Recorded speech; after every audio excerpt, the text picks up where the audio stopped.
Blog Talk Radio. Here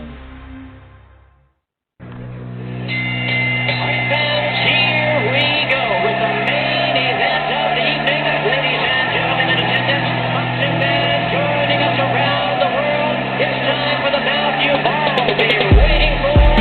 Finally, it is showtime.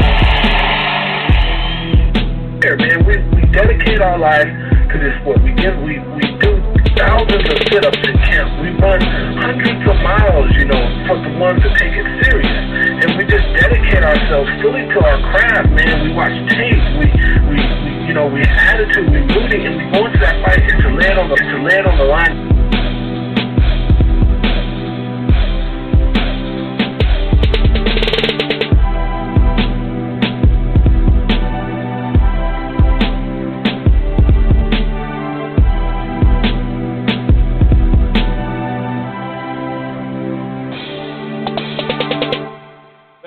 Boxing fans, this is the Rope-A-Dope Radio Podcast. I am your host, Chris Carlson. We are live on a Tuesday night, 9 o'clock Central. It just hit. Welcome back to the Rope-A-Dope Radio Podcast. We got a lot to talk about. There's not a ton to talk about as far as, last week. We will kind of wrap up some loose ends with the Showbox and that type of thing. There was a UK fight I'll talk about as well, but pretty ho-hum weekend, right? I mean, that's pretty obvious. However, we do have a variety of topics to talk about inside the ring with Wilder versus Ortiz, the rematch, some other card fights as well. Callum Smith from the UK is back as well. So we will talk about that. There's a variety of things to talk about on the outside of the ring as well. Chris Mannix had an interview with a Fox Sports programmer. We'll talk a variety of items when it comes to that, whether it's the PBC belt that years ago they talked about, or other items too. I gotta, I'm having a little. Someone said that. Okay. I think it was on their end. Someone said they couldn't hear me, but I think that they had just dropped. That's why. Anyway. There's a variety of items, like I said, from like certain fights that have been made. One fight actually that got made that we knew about is going to be in China. A couple other items to either follow up on or get to as well. Pacquiao said he's going to be back. We'll give you a little bit of that. Like I said, a couple of fights that now are finalized. They have a location and all that, so we'll definitely talk about that. We'll have our little boxing Twitter segment. There's always some fun stuff on Twitter, so we'll talk a little bit about that. Oh, and Kovalev, how could I forget? So Kovalev basically said, why'd you bet on me, dude? You should have known I was just in there for the money. That type of thing. He, I don't know. I mean, we talked at length about that fight and about the theory of, did he take a dive? The theory of, was he in there just for the paycheck? Which he basically said he was. Or, was he trying to win the fight? Was it just a disadvantage where he was because of the quick turnaround and coming off a fight where he got pretty, badly hurt? There was a variety of things that went into that. But like I said, we will start by just talking about just minorly, real quick, like the Showbox stuff. My switchboard is up and ready now. I got a couple of text messages saying that they couldn't hear me. But it seems like I think it was, like I said, on their end. Just real quick, as far as the, the stuff from last week. There was a UK fight, before we get to the Showbox stuff. There was a UK fight. It was kind of interesting with McGregor and Farouk, I think it was. Both undefeated prospects. The scorecards were tight. Well, one of them was ridiculous, but just kind of breaking this fight down. The opening round was really a slow pace. Maybe the jabs by McGregor got him that first round. I don't know. But Farouk went on a run in the second, the third, the fourth. He was really, I mean, he was landing left hooks and right hands. There was some sloppy stuff on the inside throughout this fight, no doubt about it. But to me, he was landing the harder shots, in a lot of them anyway. Whereas, it seemed like McGregor in the early goings, he would land good jabs, but he would miss his power punches, and sometimes he'd miss in combination as well. The fifth round was really, really close, very competitive, could have went either way. Sixth round, harder shots once again for me was Farouk. So after six, it's about 4-2. I'd say tops. You could make an argument it's 5-1. McGregor did win it was a great round, the seventh round. He bounced back, had a really good round, but I thought in the eighth, the body shots and just heavier shots, even though there was back and forth, I thought, Farouk got that. And then Farouk got the eighth, or was it the ninth or the 10th? There was a point deduction. And a little bit kind of shaky right there. I guess they said they were warning him. There was a really bad cut as well on Farouk, but that made it, if you look at the round, McGregor won the round as far as the action, but the point deduction, maybe that's a 10-9 round. That was obviously a really tough one. The 11th round I gave to McGregor, and he closed the fight really well. He really did. Like I said, the 7th, the 9th, the 10th, I believe he didn't get the 10th, obviously, actually, but the 11th he did, and very competitive. Once again in the 12th, I thought the busier fighter in Farouk won that one. I thought he won the fight. It was tight though. I could see 6-6. I guess with the point deduction that would be a win. 7-5 is something I could see as well. I can't see McGregor winning 7 rounds, and I damn sure didn't see 8 rounds. So McGregor won 2 scorecards, 114-113, and then 115-112. Is that, the point deduction. So that's an 8-4. I don't see how he won 8 rounds. I don't really believe either guy won 8 rounds. And then there was 114-113. One of the judges did have it, for Farouk. So sounds like there might be a rematch. I don't know if that's going to be the case, but that's the way McGregor sounded. I didn't think McGregor won, but the point deduction thing was kind of messed up too. There was some, I believe, unbeaten prospects of Vidal and what is it, Prieto or something? Here, let me look at my notes. Yeah, Prieto, Zach Prieto. That was over quick. Vidal Jr. just left hook, hurt him.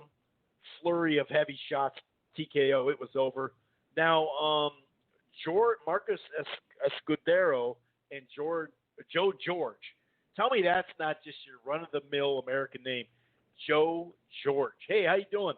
I'm Joe George, stand-up guy, that Joe George. Escudero, though, won a bunch of rounds early. I gave him the first 4. He had George on the ropes. He was attacking the head and the body. There's times when, George would have like a late nice land or a good start, but then that'd be it, for me anyway. At times George, like in the 6th round and 5th round, he'd be boxing on the outside, but then somehow he'd end up back on the ropes. And the left hooks to the head and body along with the jab. Escudero was just winning the fight. I thought it was pretty clean. To credit George, he came back. I gave him the 6th. I believe I gave him the 7th as well. Really good 8th round. Could have went either way. You did have some two-way stuff early. Hard shots by George. I think it was a hard right hand and a left hook, but the rest of the round was controlled by Escudero. So I was pretty comfortable in him winning that. The 9th round I gave to George. He landed a nice right hand, and then another one that forced Marcos to start holding. He was actually in a little bit of trouble. But the very next round, Escudero had him trapped on the ropes again and was just going off on him. I thought he won a clean decision. Somehow, some way, just a horrible scorecard here. George won on two scorecards, 97-94, and I believe 97-93. It could have been something there with that. I'm not totally sure with that, but 96-94 was the other scorecard. So it was a split decision, but the punch stats, if you look at them, 177 to 161, Escudero was just busier, maybe because he wasn't as accurate, but he landed the better shots throughout the fight on average.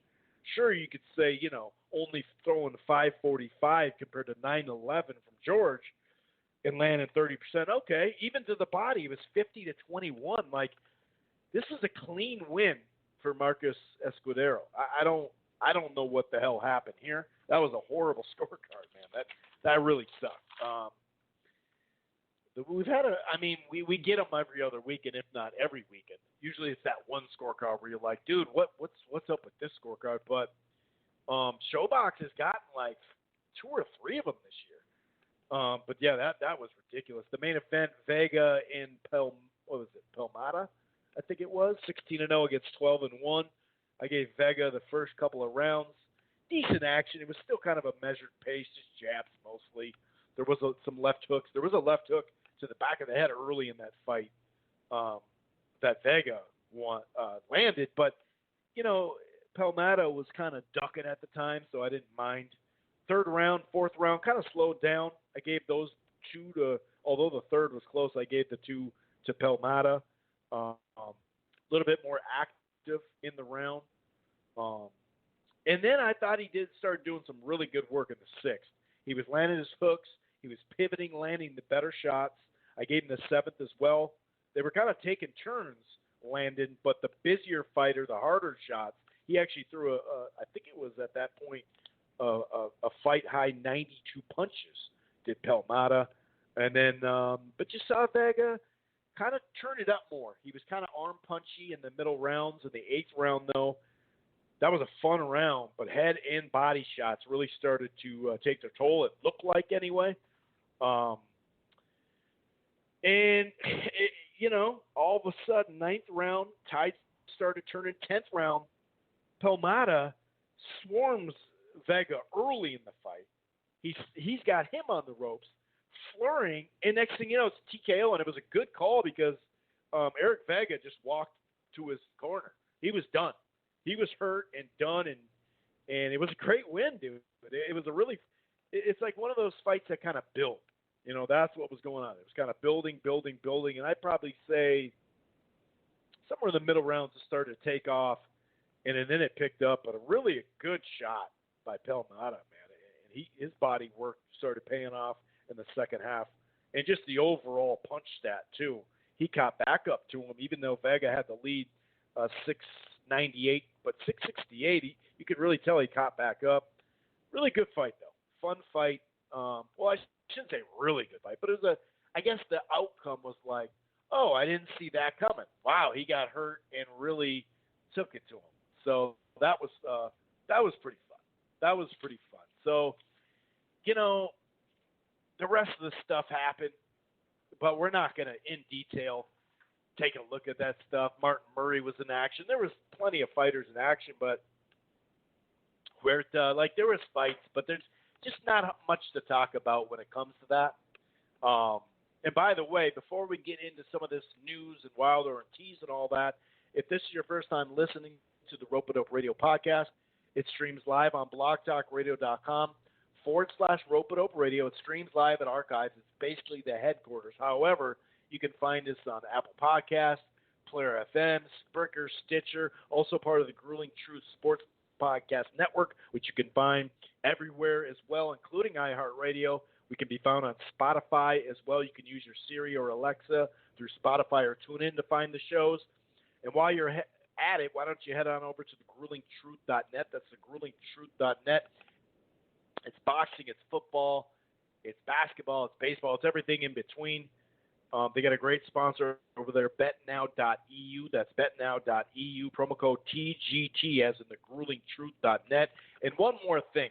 if you're thinking about cutting the cord, or maybe you have and you just want some sort of cable to keep up with sports or your favorite shows or whatever it is, you should maybe take a look here at AT&T TV Now, okay? It's a 7-day free trial. There's no annual contracts. However, the plans start as low as $50 a month. That includes HBO. You can stream it anywhere. It's got the cloud DVR. Try AT&T TV Now. It's cable streaming. Okay, I forgot to do that in the start, so I had to get that out of there.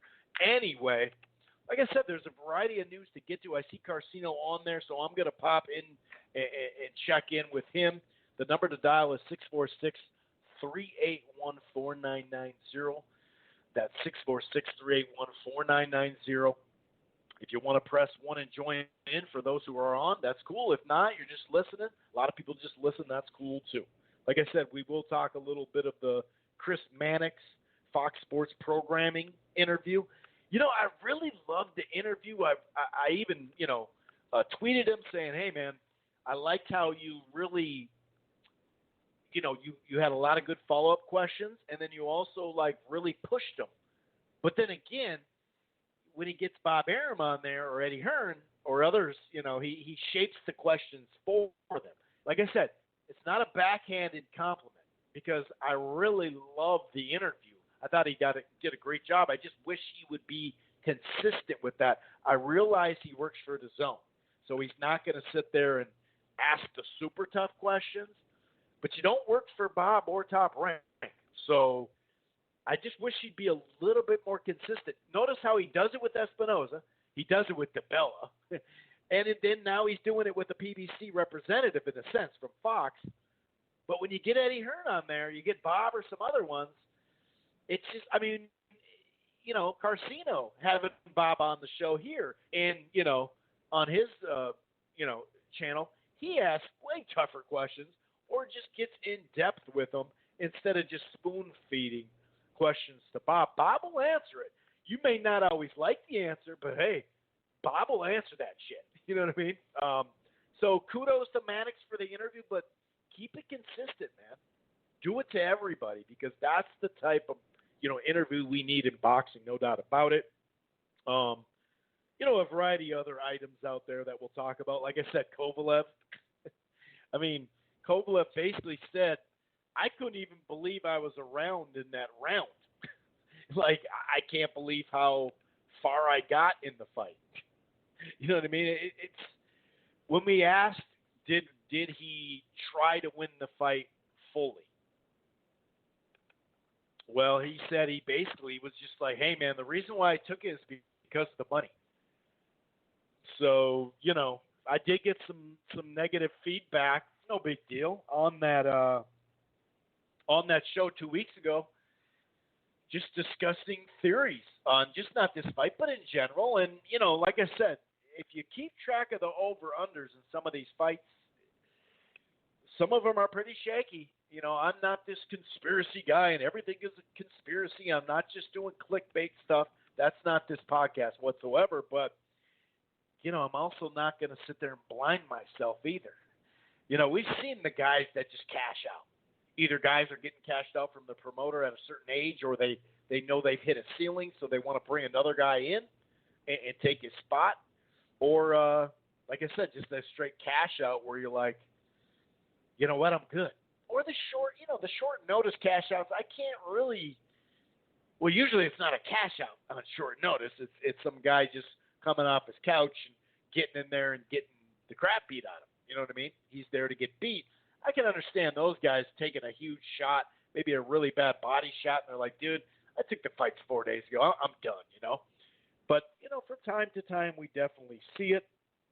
Also, a little follow-up about what Carcino and I were talking about last week about DAZN and Eddie Hearn and how he actually does see more YouTube fights coming. And I actually have a little screenshot, Carcino. I'm going to go to you in just a second, but I have a little screenshot on that exact, when people were, like you mentioned last week, when people tried to cancel, they gave you a survey. We mentioned some other survey questions, but yeah, I got that detail with what you were mentioning. it's kind of interesting the way they're going to do more. I think that's going to be, that. I think they're going to do more, no doubt about it. Like I said, some other fights that we'll talk about getting made and whatnot. Kind of a surprise fight. Not the surprise that it got made, but the location, China. It's kind of random, but hey. And like I said, we'll definitely have the boxing Twitter segment. Just stuff I see on boxing Twitter. I may agree with some of it. Some of it I just put it out there as, hey, what do you think about this? Others, it's just funny because you go, oh, wow, dude. Oh, wow. You know what I mean? Oh, Jesus. And then, like I said, we'll definitely talk about, I'll tell you this. As far as the Fox, not just the programming, but the shoulder programming, the commercial, like the marketing on this fight, regardless if the thing does 200, 225, 250, 350, over 400,000, whatever it is. Some people say it's going to do 100, 150,000. I'd be surprised at that. But either way, whatever it is, okay, let's put that to a side. Wilder is getting some huge press. I mean, this is a big rollout. This is Fox. We know Fox has done a great job marketing these fights ever since they came on the scene as a full-fledged, partner, and they have the premier spot, as we all knew. But now we know for sure that it's in the contract over Showtime. So that's a nice little tidbit as well from that interview that we talked about from Mannix's podcast. But like I said, this does 100. Like some people say, oh, it will do less than 100,000. I'd be surprised if it does under 100,000. But either way, whatever it does, it's an investment worthy. Even if they lose money on the pay-per-view, I think it's an investment worthy. I mean, they still have the investment money, original vested money. There's probably a lot of this money that goes into it. Same at Fox. They're building Wilder here, and he's getting a lot of push, dude. Whether it's before football games, the afternoon game, or after an afternoon game. The first fight camp came after a home Vikings game, after the coverage. They have the overtime. They have the game, obviously. Then they have the little overtime where they have like 10 or 15 minutes of live football. Then they do the highlights show and they go right to it. That one did $2.2 million. This last one did $2.4 million. So, like I said, however as long as Wilder gets through this and doesn't get outboxed and hurt again, like he did in the last fight, regardless of whether you think it's, a worthy fight on pay-per-view or whatever, I'm definitely, when we talk about pay-per-views and they're available in the movie theater, for some odd reason, Carcino and I are the only one that talks about the movie theaters on this podcast. Not people that call in, but I'm saying I don't see other platforms talking about, hey, dude, if you want to help out the fans, tell them about the $22 that it costs just to go to just to get it right at the movie theater. You can reserve your seat and everything like that. You don't think it's pay-per-view worthy, but you don't want to stream it because you feel like you're going to get knocked off or something like that. It's an interesting option. If you do 4 a year, that's $100. You know what I mean? It's actually less than 100, but right around 100. And that's pretty good for like a night out. I mean, if you go to movies already, it's like a night out. It's like just entertaining night, and you don't have to pay the full 75 or 80 or whatever it is. I'm going to go ahead and bring in Carcino into the fold and see what is on his mind. Carcino, what's going on, man? How the heck are you on a night like tonight? Tonight has just been all over the place, man. When you cover and do videos on like everything, my goodness, I almost need a slow day. I could put up 20 videos right now with all the stuff going on. And then in the boxing world, my goodness, there's a lot of stuff. I just put out a funny boxing video, just like reenacting what Steven Espinoza and Sam Watson conversation would be like. Everybody is like cracking up laughing over it. me just reenacting how a conversation would go with budget money, and it's funny how you just mentioned it, and you didn't even see my video. And I'm like, there's no way he saw the video already, and I'm like, he just mentioned what I was just joking about in there. It was like going over the budget money for Deontay Wilder. It was like all the budget money on Deontay Wilder, and the crumbs go to the bum. So I was like, man, that's funny when you're like, they did a big rollout for Deontay Wilder. I was like, wow, that's crazy, because I was like, I just put that in the video, and that's funny. So it's obviously funny because it's true. All the budget money goes to Deontay Wilder. Oh, man. So, yeah, I'm ready to see the fight that we had a definite winner in over again, to see if there's going to be a different scenario. Oh, man. So what's going on, Chris? You know, early on in that fight, he was getting outboxed. But that's nothing totally new, right? We've seen Spilka do it. We've seen Washington. We've seen some, well, obviously Fury. We've seen some, people outboxing Wilder. Then Wilder caught him. It looked like, all right, this is the beginning to the end. And next thing you know, come the seventh round, he had, I think it was the fifth round where he knocked him down. It was at the end of the round, so Ortiz did get his shit together, and then he caught him. They both exchanged punches.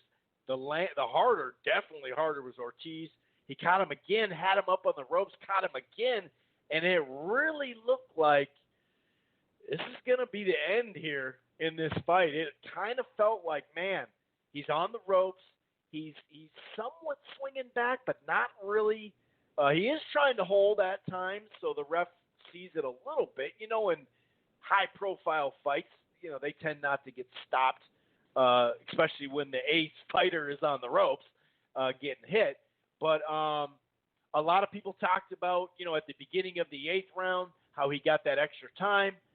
Some people really are saying that's a conspiracy. If you watch fights from New York, not in New York, you don't have to be there, but we know that's been a rule ever since they got sued. At the beginning of rounds, when someone's hurt, they check them out. It's not like he was hurt in the round and they stopped it and were like, hey, dude, you good? You know what I mean? Now that would be messed up. Or if he got knocked down and they just lingered or whatever, that would be kind of weird. But, you know, some people say, oh, that saved him. So it's kind of weird. You know, on this fight, I still think Ortiz has a chance because, well, the constant talk about Wilder is he doesn't have skill, and he's been outboxed at times from Spilka and Fury and all these guys, you know, and Ortiz. A lot of people thought Ortiz was up in the fight. But so to me, it's kind of like, well, if that's the case, right, which it is, and you don't think he's the most skilled guy, then he definitely can lose this fight. He could lose a lot of fights then if that's the case. Now, of course, on the scorecards, it's always a different story, you know, potentially for the A side again.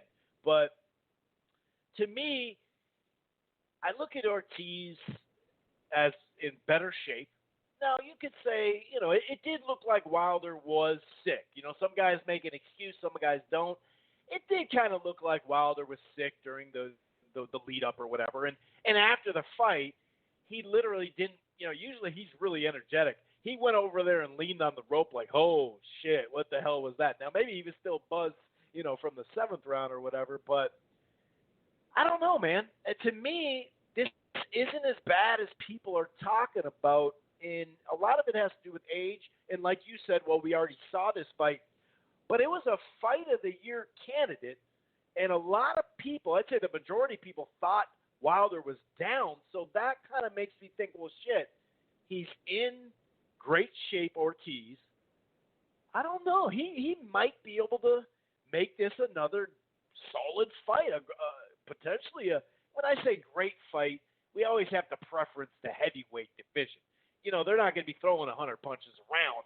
So, but that was a top-tier, top-5 fight last year. So, to me, I actually am not as down on this fight is I see on boxing Twitter, and some like you mentioned, you said you know we've already seen it. That is true, but what we saw was a whole lot. We saw for the first 4 rounds Wilder losing, then we saw him knock him down, then we saw him get hurt, then we saw a knockout. So I don't know. I think the biggest worry, Carcino, is the age. You know, did that fight last year take a lot out of him? And some people say off those 2 performances that it did, although some of that might be, and that's a fair point, and that might ultimately be why this fight gets stopped earlier potentially. So I'm not saying people are wrong there. That is the one question mark where you go, you know, all the as we know, the age is undefeated. Old mans, they get beat, dude. You know, there's no defying that end of your career. When it happens, it happens. So we can see that. However, I do remember when, this was a couple of years ago, when Ortiz signed with Matchroom, and he had a fight with who? David Allen and somebody else. Either way, the styles were him coming to the fighter. And I felt like his last 2 fights were him going to a fighter. And Ortiz doesn't look as good doing that either. Like, coming forward, he does not look that good. He likes it in the middle or someone to come to him so he can counter. Example, Wilder. So I guess between the weaknesses and the flaws of Wilder and Ortiz being in great shape kind of makes me think we could get a very competitive fight. Of course, you know, the age thing is always a question. Did that fight take too much out of him, out of Ortiz? It could have, and I think that's the big question mark why people are like, I'm not sure, man. This could be a one-sided slaughter. How many one-sided slaughters at the top level has Wilder had? I mean, he was losing a lot of these fights that he knocked out. What do you think, sir? I think this is going to be a uneventful fight. I don't see any real drama in the fight, and I see Ortiz getting knocked out again. I really think ever since they did something with this testing, and now they're doing VADA testing, his recovery time and his conditioning, it wears on him. He really fatigued. And you're right. He's a counterpuncher. He's not a guy that comes forward. He fights a Cuban style of staying behind a jab or using the jab normally to lure you in for one big shot to land a scoring blow, more Olympic style. So I really feel that his waiting and not being offensive and pushing the action is just going to keep him right on the even kill until Wilder lands that right hand. And what Wilder has to realize is that when he does hit him and hurt him, not to come rushing in. The fight was pretty boring. In the first, 4 rounds, they both was slapping each other's glove down, and people were booing early in that fight. The event broke out once Wilder actually dropped him. But before that, you could say he was winning. You know, that people were surprised, could he pull off the upset? But to me, I knew it was a matter of time. He was going to fatigue. He was doing things a lot slower after 4 rounds. I saw him do his, get on the bike a little and try to work the jab. I just really don't think his style is going to beat Wilder. Wilder needs someone who knows how to be aggressive, who can counter and be effective, setting up the offense and coming in and being aggressive like Tyson Fury did. Fury could step to him and bring offense, and he could fight on the move. The thing about him is when the fatigue hits in, and he's not getting under all those shots anymore. He's taking them. He hasn't been quite, steady on his feet when Wilder knows now he can hurt him. And, like he was saying, I want to feel the power. I want to feel the power. And then he gave him the power. So here you go. And he went down. Yeah, and then now he knows the power. So he'll be a little bit more alert in a rematch. And to me, Ortiz might be a little, fight a little different now. now that he knows that Wilder can hurt him. Before, he had never lost. So he was like, look, nobody's beating me. This guy's not going to knock me out. So now, it's in the back of his mind, like, hey, I can get knocked out by this guy. But and the second he gets hurt, Wilder jumps on him, too. Yeah, he jumped on him, and when he did, he was reckless, and like he normally is, and he got caught. Because that's Ortiz's wheelhouse. He's comfortable being buzzed and having a fighter come in on him, and he can counter them. And when someone's not as skilled or off balance like Wilder is, he can just walk into something strong and get hurt. And I've seen him hurt in 2 fights now. His last fight against Dominic Breazeale, he got hurt, trying to come in and finish the fighter. He tried to come in and finish Breazeale after he hurt him the first time. Breazeale caught him with 1 shot and got his attention. So, yeah. It's I saw Tyson Fury have him almost out on his feet in the 12th round, and this was after he got up. So I'm like, wow, Tyson Fury put a combination together, hit him with a left hook that sent him back to the ropes, and I said, oh wow, he's gone. Tyson just don't know it or have anything to finish it with it, but yeah, he was hurt really bad. He had to hold on to Tyson Fury to get his bearings back. So, I saw it, and I was like, oh, wow, okay.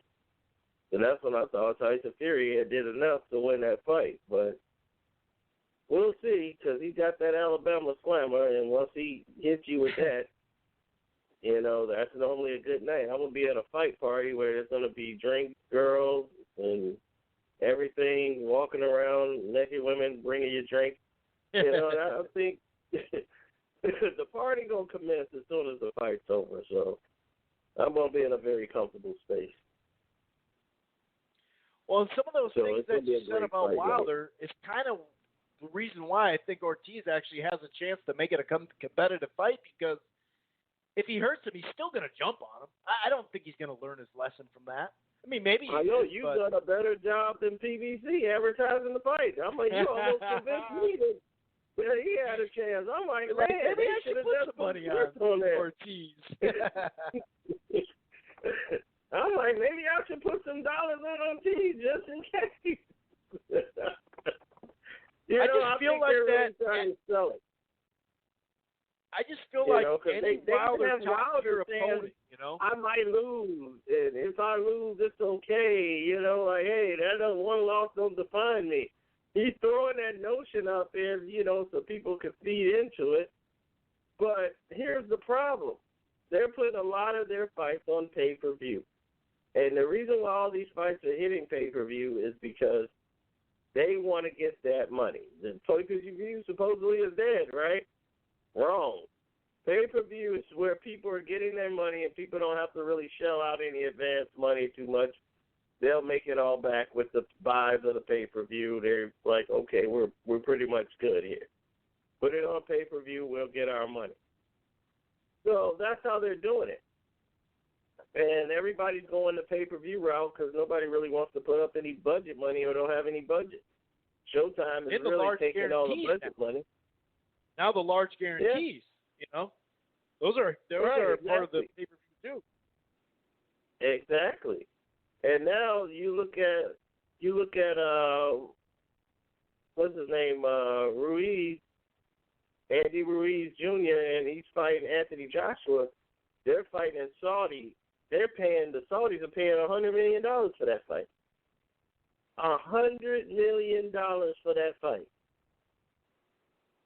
I said, what? It was like, yeah, Anthony Joshua's getting somewhere close to 80 to 85 million. But it's rematch. And Ruiz is getting like $13 million in guaranteed money. Yep. And then that's not even counting the back end that they got over there. So there's a lot of people going to be doing business over there in Saudi. I can guarantee you that once they see that money. It's hard to pass up. Oh. Exactly. I'm like, are they serious?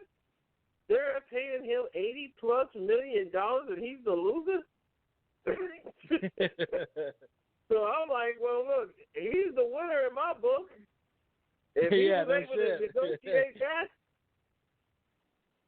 I'm like, that's almost 7 times what the champion is getting. I'm like, is that real? Maybe that's a typo. There's no way I can see Anthony Joshua's not even worth that much to me. In the United States, people barely know who he is. Well, they know him Mike now. Tyson money. They know him now, but not necessarily for a good thing. Some of them still don't. They don't. A lot of them don't know him here in the United States. A lot of them don't. I saw a lot of them thought he was Anthony Davis. It was like, that Anthony Davis? No, I'm like, no, that's Anthony Joshua. I'm like, the other one plays for the Lakers. They're 2 different people altogether. Well, I thought that was, I heard this guy, that's the guy that lost that Mexican guy.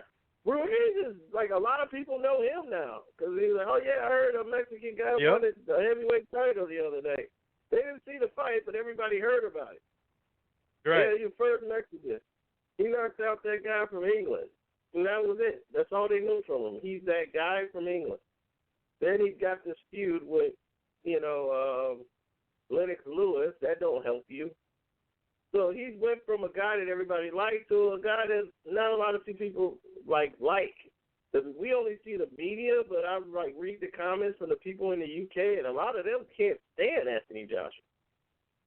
They just like, oh, it's his team, and the way they move. It's kind of like Floyd Mayweather in the United States, how they didn't really like him, but but our media, they push it like everybody loves Anthony Joshua, and we don't. It's like, we really don't like him like that. We really think he's overrated. And they hold Lennox Lewis in higher esteem over there than they should. He's done a lot. He's brought the belt over there. And there was a time when he was the champion, they didn't really honor him. They didn't honor Lennox like that. Their guy was Frank Bruno. They felt Frank Bruno was a true, and when he won it, they cheered and celebrated him more than they did Lennox when Lennox had it first. They was like, yeah, but Bruno's one of us. You kind of came over from Canada, so, yeah, Bruno's one of us. So they actually explained that, and he felt a certain way about it. So yeah, you're right. I've heard him say that. Yeah, exactly. So it went to a point where they ended up getting used to Lennox, and Lennox just became their champion. Now you would never know those days existed. Where at the time they didn't recognize Lennox Lewis. So Anthony Joshua is at that same point, but we don't know down the road, will he be that guy that they'll just adopt and everybody would just love and get behind. But his attitude and the way he handles certain things is so corporate and so business-minded and cold that people don't see the genuineness in him. And he tries to show he got a personality, do all these different things, but it just comes off as mechanical. Everything about him. And now you got people questioning him about his conditioning and why he keep losing weight and why is he slimming down. And I'm like, well, in lucky punches. It was just all lucky punch. Yeah, exactly. He just happened to be 77. Yeah, exactly. How do you land 77 lucky punches? Yeah, and the thing is just his ability to take them now, because these are not to say they weren't hard punches, it's just that these are punches that he was getting hit with, that he was recovering from Klitschko, like with second, pow, he's back clear. And he was taking them flush. And I think Klitschko hits a lot harder than Ruiz. And he was cracking him dead on the button and dropped him like a stack of papers, and he got right back up. And I'm like, it cleared his head like almost instantly, and he was 10 times like bigger and mad. Now you look at him and you look at the fight with Klitschko, they're like night and day. They're not even the same type of fighter, size-wise. He's more slimmer now, and this is a guy who spent more time in the weight room than the boxing gym, and this is what Lennox was complaining about with Anthony Joshua. Right. And that he would favor Wilder in that fight because Wilder spends more time in the boxing gym than Anthony Joshua. And Joshua's fear of, having that notion in the back of his head that, I could lose, and I want to make sure I'm protected in case I lose. That's how the Ruiz situation even came about. Because he was doing all these protections and worrying about what was going to happen, and the fact that, Big Baby Miller, who should be banned for about 5 years for the stuff he's been doing, everybody's been knowing about him. How in the world this guy keeps getting rewarded and looked out for is beyond me. I mean, people know this guy was dirty. He's avoiding tests. I don't want them knowing all my business. They want to come at me when I'm at my side chick house and test me. I don't want them knowing my business. Everybody laughs and stuff like, oh, man, he ain't avoiding the test. He just don't feel like them hunting them down. I know what he means.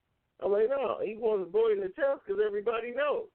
It was no secret that this dude was doing some illegal activity, allegedly. And a bunch of it. Yeah, exactly. A variety. And 8 times the levels, and he was going to get in the ring? No way. So when Isn't they he were going to doing sign? Wasn't the rumor he's signing with Top Rank? Yeah, that was the rumor. He's probably going to get another deal, and because they could use his record to try to build him. But the thing is, I didn't think Top Rank was still going to do heavyweight. But I saw them was doing a Bryant Jennings fight, and I was like, Bryant Jennings is still fighting? Bye-bye, Jennings? I haven't really seen him do too much, when he was on his way up. I was wishing and hoping the best for him. He's supposed to sign with Rock Nation, and that didn't go anywhere. And, it's just a whole lot of mess that was going on, especially with Rock Nation in boxing. They should have just stayed out of boxing, period. They came in and just threw some money around and screwed up a lot of people's careers. So I'm like, I don't know what Rock Nation is doing when it comes to boxing. I don't think they have an idea. They don't even know what to do, how to set it up, who to work with. They just come in and interfered with fights. That's why the Andrade's career went the way it did. He signed with them and was all over the place. Yep. And then we couldn't get the fight that we wanted to see, and they couldn't secure it. They really didn't do much for Cotto. Cotto had got those fights, basically off Miguel Cotto, and then when they got the Canelo fight, they were acting like they did something big. I'm like, that fight was already there. But, it didn't take much to make Cotto Canelo. So that was that. They just didn't have – they had an idea, did not know how to make that idea move. Like a couple of outside people who just don't understand the boxing game.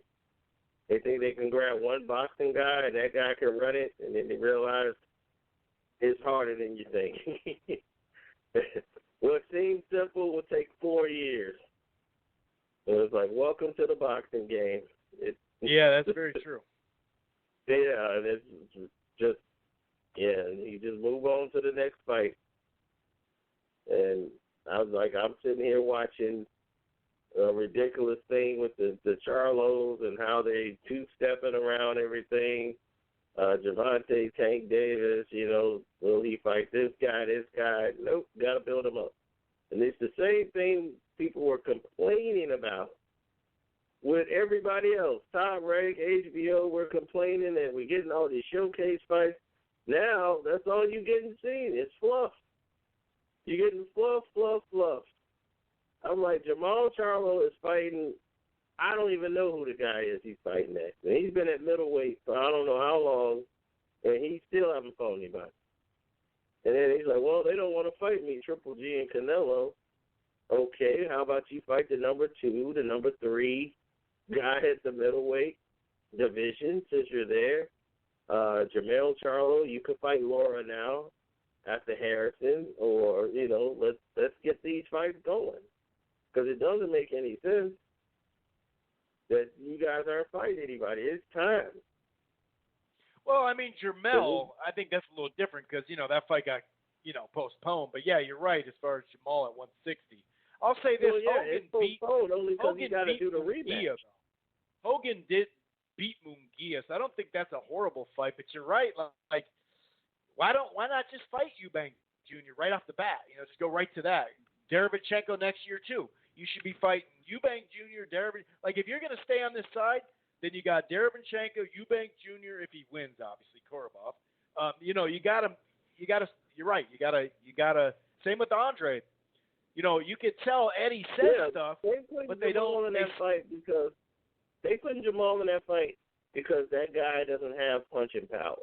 They feel like he's slick, he's a good boxer, and he can definitely win some rounds on Jamal. But they feel Jamal can catch him and knock him out, and he's a light fist puncher. And I'm betting on him. I want him to win the fight. I'm betting on him to win. Well, then they can say they're just using Hogan, like you said, to be like, hey, Munguia lost to him. Look what I did to him. Like, oh, look, everyone saw that Munguia lost that fight. I knocked him out. No, you're right. It is a style matchup that favors him, no doubt about it. Exactly. So this is why. This is what they want to do, and they're still not going to put Munguia in there. And I think he'll beat Munguia, Jamal.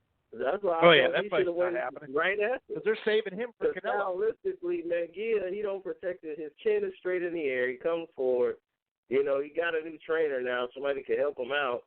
But it's going to take some camp to get him, to buy in and believe with what's going on.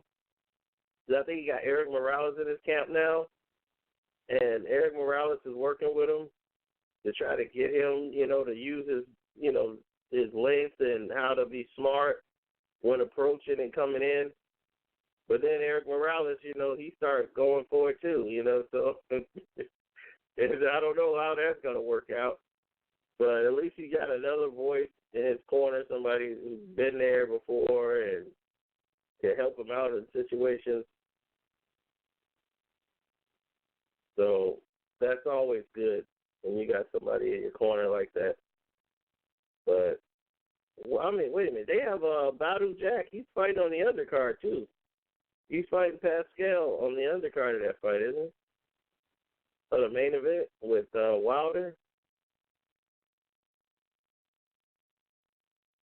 Chris?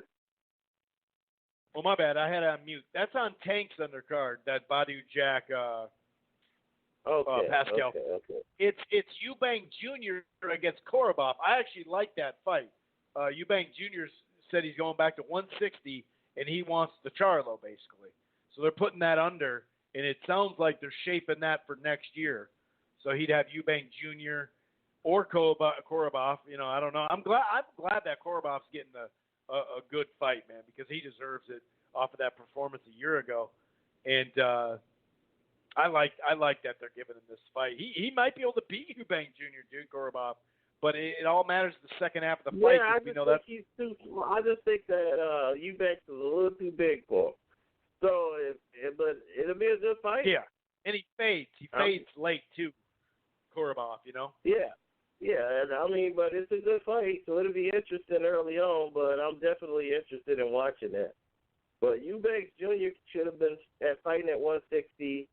Should have not went up to 68, but he's got all this money. He's got all this things. And I was in the gym with him when he was working out because he was at the Mayweather gym just putting in workouts down there. And he was fighting that Kevin Newman Jr. So those guys was fighting, and that was like watching a boxing fight on television, watching them spar. Oh, my gosh. That was an incredible sparring. I said, man, this is great. And Eubank Sr. is there monitoring all the work, everything. And that's where me and him took a picture together. And but he wouldn't let no recording go in that sparring session. I'm like, this needs to be on the internet. This was better than a fight. You got everybody in there trying to help, pump up Kevin Newman Jr., and man, Eubanks is just giving him some good work, man. And Then he hit Eubanks with one shot. Boom! And Senior was like, whoa! Called him over there, what are you doing? But after that, he don't really hang out with the rest of the people there. He normally go through his sets, go through his workout, does his usual. Then after that, he gets in his car. He's got the doors flying up on the vehicle. I'm like, I don't know if everybody sees Floyd. They're like, look, I got to have a better car than Floyd when I come up here. He wants to show off like everybody else. And I'm like, yeah, he's got the new BMW, the doors flying up. I'm like, dude, you're not even a big name yet. It's like, it's like, but he was quite interesting, but he just should be fighting at 160. 68 is a little too big for him. He can knock out some guys. He's a guy that goes for it. He goes for the knockout. So yeah, he tends to fight at level. That's kind of his thing, He tends to fight at the guy he's fighting level. So he can look good. Exactly. He can look very mediocre. He's got good power, though. That Yildirim knockout really stands if you look at what Yildirim has put up decent performances since then. So, yeah, I like that fight. Like I said, I like that Korra Bob had a solid performance against Jamal last year. And they're putting him back in there with the legit fight that if he wins, that's big for him. So, yeah, I like that. I like that co-feature for sure. Yeah, and oh, my gosh, let's talk about the presser for Harrison. Oh, God. Harrison and I normally don't fall for this stuff. Charlo. I normally don't fall for this stuff, goodness. Garcia, but this one was one of the better. They were destroying each other. Oh, my God.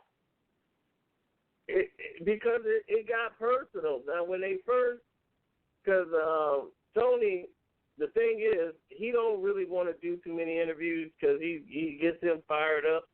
He's somebody that, interviews get to him and get him fired up. He gets to talking about it. He want to fight right then and there. So he don't normally do a lot of interviews. Just because he tries to avoid that and stay focused and do all this other stuff. So they wanted to make, and he knew that going in, that was going to be the theme that Charlo's team was going to play on. They already talked about that. They're going to try to say you faked the injury, and that's why the rematch is happening, and you tried to get out of it. And he's like, we're just going to use that as the bad blood. You tried to fake it and doing all these things. So Charlo remembered his script, and they were going to go down this road. But Charlo got kind of disrespectful, and he really takes slight to that he didn't win the fight the first time. And then, like, oh, I had a lot of stuff going on. And he's like, oh, come on, man. You said you lost. And like, you got to admit it. You lost the first fight. Just accept it. And he just couldn't take it. Could not accept the fact that he lost and kept trying to just change the narrative. But, man, did it get personal real quick. And he just don't like it. Tony Harrison don't like this guy. Don't like anything about Jamel. And I'm 100% with it. I'm 100% with it because I've been saying this for 4 years. These guys are prima donnas. And the way, the name call it, everything about it, he really was just getting under his skin.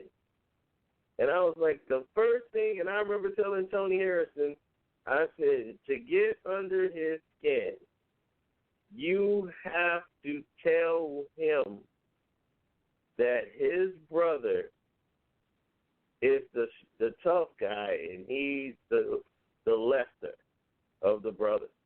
I'm like, that's how you mentally do it. I told Tony Harrison this after the last fight when they had made the deal for the fight before he was injured. I said, this is how you get to Jamil. You got to start the fight at the presser. The fight has to start at the presser. I said, when you get into his face, tell him his big brother is the guy, and he's the soft one. It's going to disturb him so much he will not be able to operate because that's going to make his brother mad more than him. He hates when people minimize his brother, and it makes his brother feel like he's not compatible because he heard it his entire life. I was like, that was the thing when we wrote the article that started all the controversy. They were mad and went through all these different things. That was the main sticking point. And he's like, man, we hate when people do that. I'm like, man, you're going to have to learn how to conquer that because people can use it against you. So Tony Harrison brought that up in the presser. I was so happy, Chris. When he brought that up, he was like, I met your brother. How can your brother be solid and you can be so soft? I looked at the look on Jamel's face. He was burned. He was so mad. Chris, he was so frustrated. It was the most hilarious thing I've ever seen. I enjoyed every minute of it because I said, now you are in his head. You are completely in his head. Now his brother's upset. They're going to be pushing themselves to the limit. They're going to overtrain for this fight, and they're going to come out swinging like they got a miniature like bat in their hands and get themselves exhausted, trying to knock you out with each punch. I'm like, all you got to do is do what you did in the first fight. It'll be the same fight all over again. You controlling him with a jab. He cannot fight anybody who knows how to box with an educated jab. He's going to be in trouble. Well, especially because coming he's forward. Not trained. Especially coming I'm forward, like, you know. Coming forward, he's not as good, you know. No. See, and that's the thing. Harrison can fight going backwards. You know, he's a crunk fighter. They know how to work off the jab, taking steps back, and he throws jabs at different angles and different speeds, different everything. And so I'm like, man, he's very educated, you know, with this. And it's like it was a sparring session, really. I mean, the way he beat Jamal in that fight, it was a pro versus an amateur. And that was how I looked at it. It's like, man, this is how Laura used to toy with the Charlo brothers. Because they're athletic, they know how to, you know, jab and be offensive, but when you're skilled, you know how to be offensive. You know how to set shots up, how to throw feints, to set up big punches. It's more than just getting off combinations and doing like they fight like they've been hitting the pad. You know, just let's be offensive, be first. But you don't know how to prepare shots. You don't know how a guy's setting you up to negate your offense, and then they show you something that's not there. And that's how you get caught. So when you fight skilled fighters, these are the notions, and these are the things that separate good fighters from great fighters. And when you see that, you go, oh, okay, I get it now. Because we've seen a lot of these guys. They were front runners. They come out, they blazing hot, and then they start losing once the level of competition steps up. And you're like, man, this guy, I thought he was good. And you realize, well, he fought a bunch of guys that was catered to his style. Now you're fighting guys that can look you off. You know, they fought and got some real good background experience fighting in Olympic trials, and you know they've actually been in the ring with some guys that can give them some real practice, and that's why Floyd would always spar with some of these guys that was from Mexico. That was his thing. He wanted to fight and spar guys that was from Mexico, and he said, I want one of my sparring partners have to be from Mexico. He would make sure of that. And he would always go to L.A. He's like, no, you got to get some real Mexicans in there, somebody from Mexico who won't fight you hard because you want somebody to push you. And he would always have one of those guys in there. And then he started getting the Ukrainian guys, some guys from the Ukraine. Floyd would always have those guys in there to spar with him because he knew that these guys would push themselves to the limit. Because they want to try to impress him. They want to do something. A lot of these guys are too flashy. And he said, you're not going to get any good work out of a lot of these guys. They want to still look good and go out. So at the end of the day, so what you want to do is get you want somebody from Mexico who's not making a lot of money or whatever. They really want to, they really appreciate the opportunity. Right, and they're right. going to give you their best. So that's what they need. It gives you different styles to look at. So you're not surprised. And that's why it teaches you composure. You don't panic in the ring when things are not going your way. You find a way to adjust to it.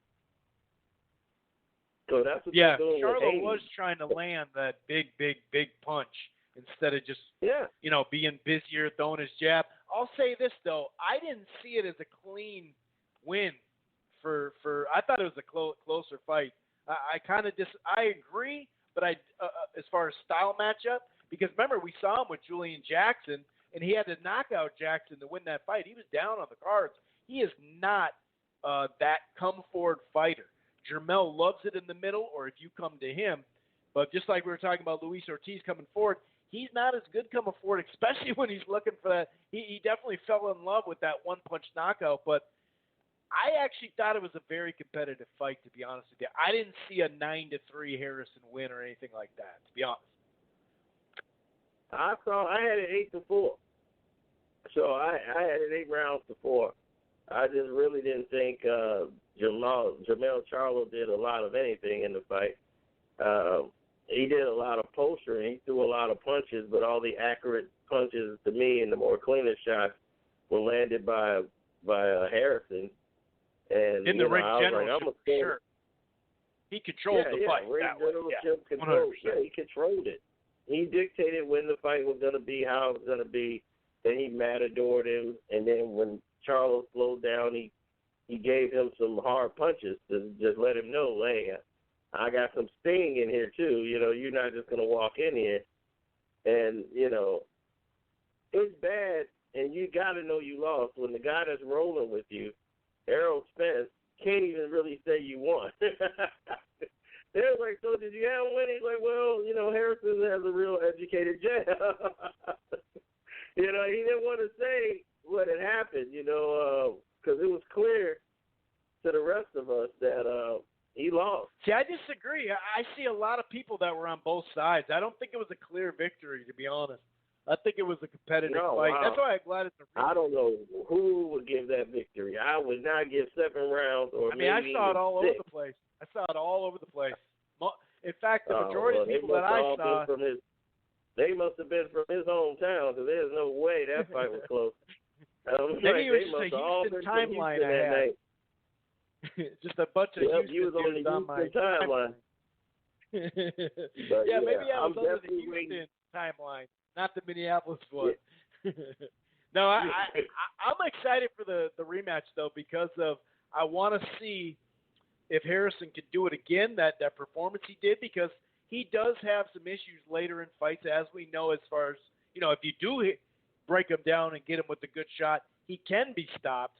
But also, I want to see Charlo. What is he going to do? Is he going to try to knock him out, or is he going to be busy and jab to the stomach? And because that come-forward fighter, man, he's different than his brother. I think he's better at a guy coming to him and in the middle of the ring than his brother. But coming forward, it's definitely a weakness. We saw that back in 2016, like we said, with that Jackson fight.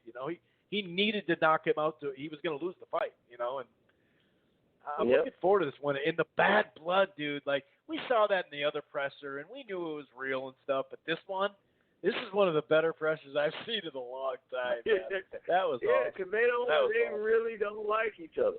He really don't like him, and that's the thing about Tony Harrison, man. He was trying to be respectful and say that, then he went in there and what he said after the end of the fight, Harrison just really didn't respect that. It was like, man, I was trying to give you credit, and things like that, and then you did this, and that's why he was like, look, man, look at what this guy did, man. It's just that they're prima donnas. They're not ready for this stage yet.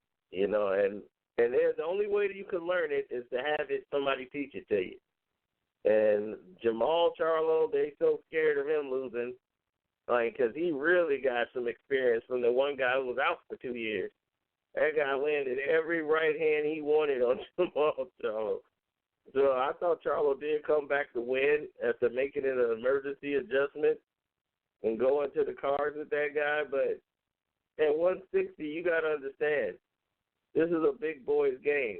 You know, you guys aren't ready. You guys haven't seen all these different styles. You've been fighting a bunch of, you know, like novice guys or a bunch of guys that's really green, and you've been feeling yourself. You know, you fighting Austin Trout when he was on his last leg. You know, Austin still can go for about 4 or 5 rounds, but, you know, he was done at that time. So, you know, it's like, okay, you got J-Rock early. You got, what's his name early, and now these guys have gotten some experience on their belt and got better. You know, so. Yeah, we're going to find out. Let's not break this down too far, though, because we'll do that the week of that fight. Let's not break that too far. Let's not give them the good stuff just yet, Garcino. Let's move on to something else. What do you want to talk about, sir? Anything that is, you know, on your mind, or something that you just have to talk about, or is there anything else that you're thinking about here, sir? Well, yeah, Terrence Crawford got his fight coming up on December the 14th, and everybody believes that Terrence Crawford is not taking this fight as seriously as he should. A lot of people are like, oh, well, he's not taking this fight seriously and he can get caught in this fight. I was like, Terrence Crawford? He's like, man, don't be surprised if this fight goes longer than a lot of people think. I said, I don't think Terrence Crawford got it. You ain't got to worry about Terrence Crawford. He'll be ready for the fight. He's like, I'm trying to tell you, this guy's going to catch him, and you're going to end up with a fight on your hands, because I don't think Terrence is taking him seriously enough. So I said, all right, so that's something to keep your eye out for. We'll focus on it a little later when we get closer to December the 14th. But definitely. Interesting. Yeah. That'd be a big surprise that this is not the time in your career that you want to have a slough-off camp. Not to say he is that way. That's really surprising. I guess maybe they see him at the Laker games or something like that on ESPN, and they see him eating popcorn or something. Like, what the hell is that? Maybe that's what they're going off of. I guess so. You know, I'm sitting here like trying to figure it out myself. Like, yeah, that'd be shocking. So like, it's not even making sense. So I'm like, Terrence Bud Crawford? I'm like, I can't ever see him not being prepared for a fight. Right. So like, just with the team that's around him, like Bomac and all those guys, when they get to camp, you know, it's a camp. Yeah. So I'm just like, to see him like not prepared, that just don't even seem right. But yeah, you got that going on, and right now they have another fight. This guy McCready, what's his name, Tyson McCready, and Carl Frampton. That's a fight that's coming November up. 30th. Yep. That's a fight to pay attention to. Like a lot of people saying, don't sleep on McCready. I'm like, wow. Well, especially like, I that does surprise me, but Frampton is, you know, he hasn't looked that great. If we're being honest, you know, he really hasn't in the last year and a half. Yeah, and I was saying that myself. Frampton, after the Warrington fight, I think took a lot out of him. So we're gonna see what happens next down the road, but I think that I'm gonna have to pay attention to this Tyson McCready. They're like, do not sleep on Tyson McCready for this fight. Yeah, I mean, I've seen him, and I think he's not on his level, but, you know, then again, it is a new weight class, and, yeah, I mean, you never know. You never know. Yeah, you never know, and that's why I said I'm going to just put some money there. Especially this year. Especially this year, dude. We have all sorts of upsets. Yeah, and here's the thing. If that victory happens, like if McCready actually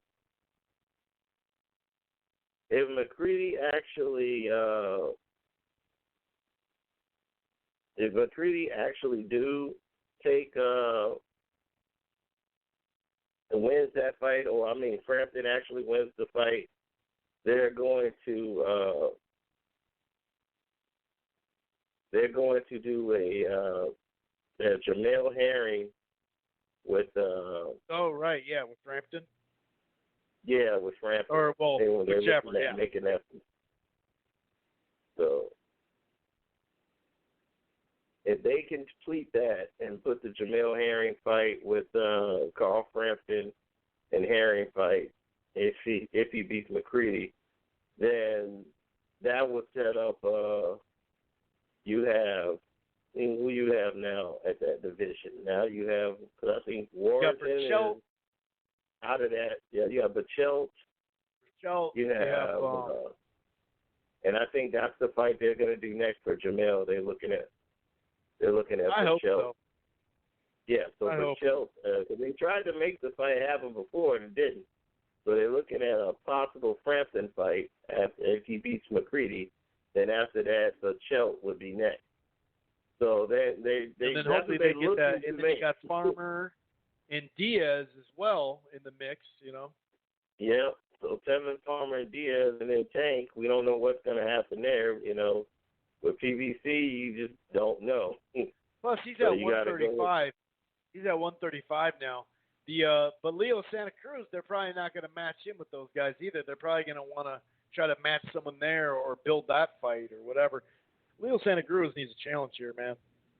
Hey, so yeah, I mean, come on. You know, everybody is saying that. Like, dude, you got to fight Gary Russell Jr. or somebody. Yeah. This next fight needs to be a top-tier fighter. Hands down, there's no debate. There's no argument. It has to be, dude. It has to be. There's no excuse. It's just nothing. Okay, give him 130. Okay, he's going to 130. Cool. Give him a little fight to warm up. Cool. Now what? You know, it has to be something. Hey, here's a little follow-up. I was saying about that. Remember when you were saying last week that the people were trying to cancel? When the people were trying to cancel. Oh, yeah. So here's that question, exact question. Imagine there was a boxing tournament that featured YouTube/celebrity personnels that ran throughout the year. How interested would you be in watching a boxing competition like that? That's exactly what the survey that was going around. And also that's not just YouTubers, but now celebrities too in a tournament. So, yeah, that's that. I mean, they don't do surveys for no reason, right? Right. You know what's coming. You know what's coming. They're gonna do that, and it's happening. So and Eddie's already come around. Eddie's come around on it now. You know, Eddie's like, well, you know, I mean, and you know, I get it. I mean, they need subscribers, so they're gonna try to sign up anyone they can, which, you know, makes sense from their standpoint. But we're gonna find out. We're definitely gonna find out, man. Yeah, because that's what Eddie's in the subscription business. Yeah, here's a quote from him. Subscribe to the Zone. That's where the money is. So he knows. I'm in the subscription business now.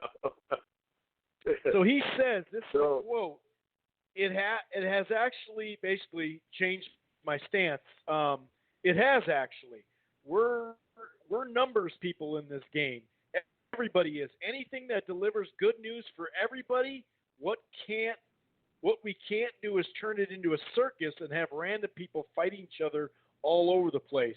It's a one-off in that respect for me in terms of headlining a card with world champions like this last one. I don't think you're going to see a lot of that.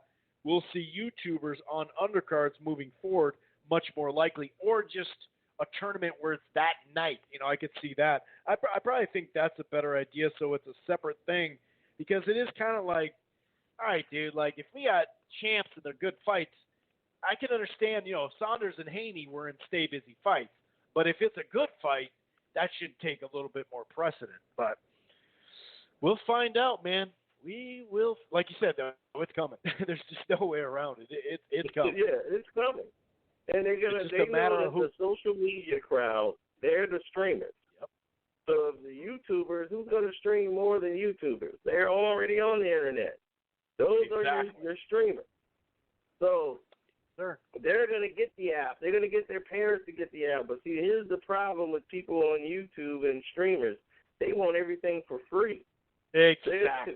They want it all for free. So they're going to be the ones to cancel.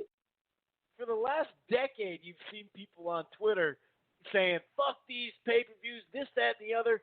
These dudes haven't paid for one pay-per-view in the last 10 years, but yet they're complaining about it. Like, at least pay for someone the internet is. It, you know? And you're right. That's what they the want it for internet free. is. Exactly. That's They're funny. going to get it.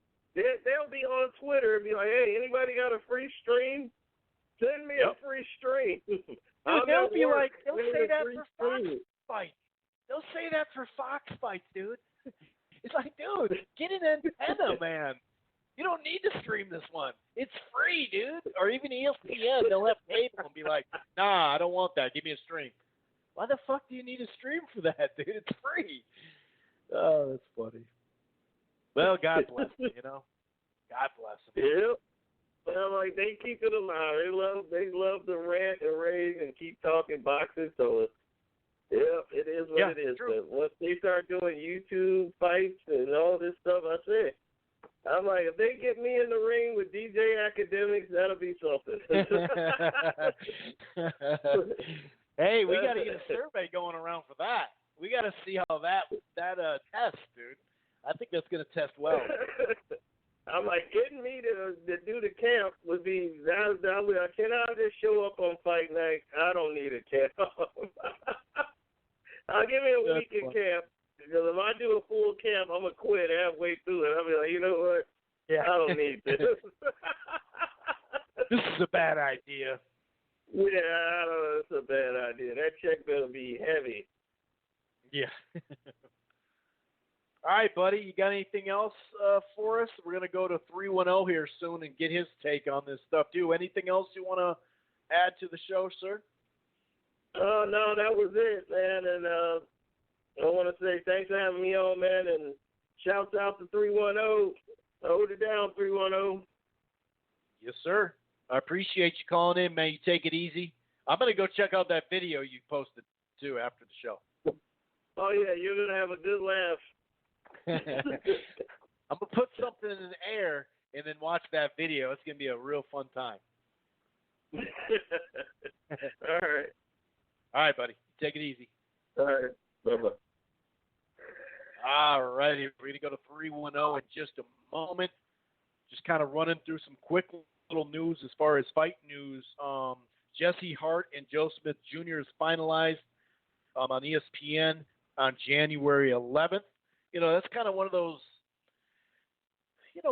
crossroads mid-level fights. It could be a competitive fight.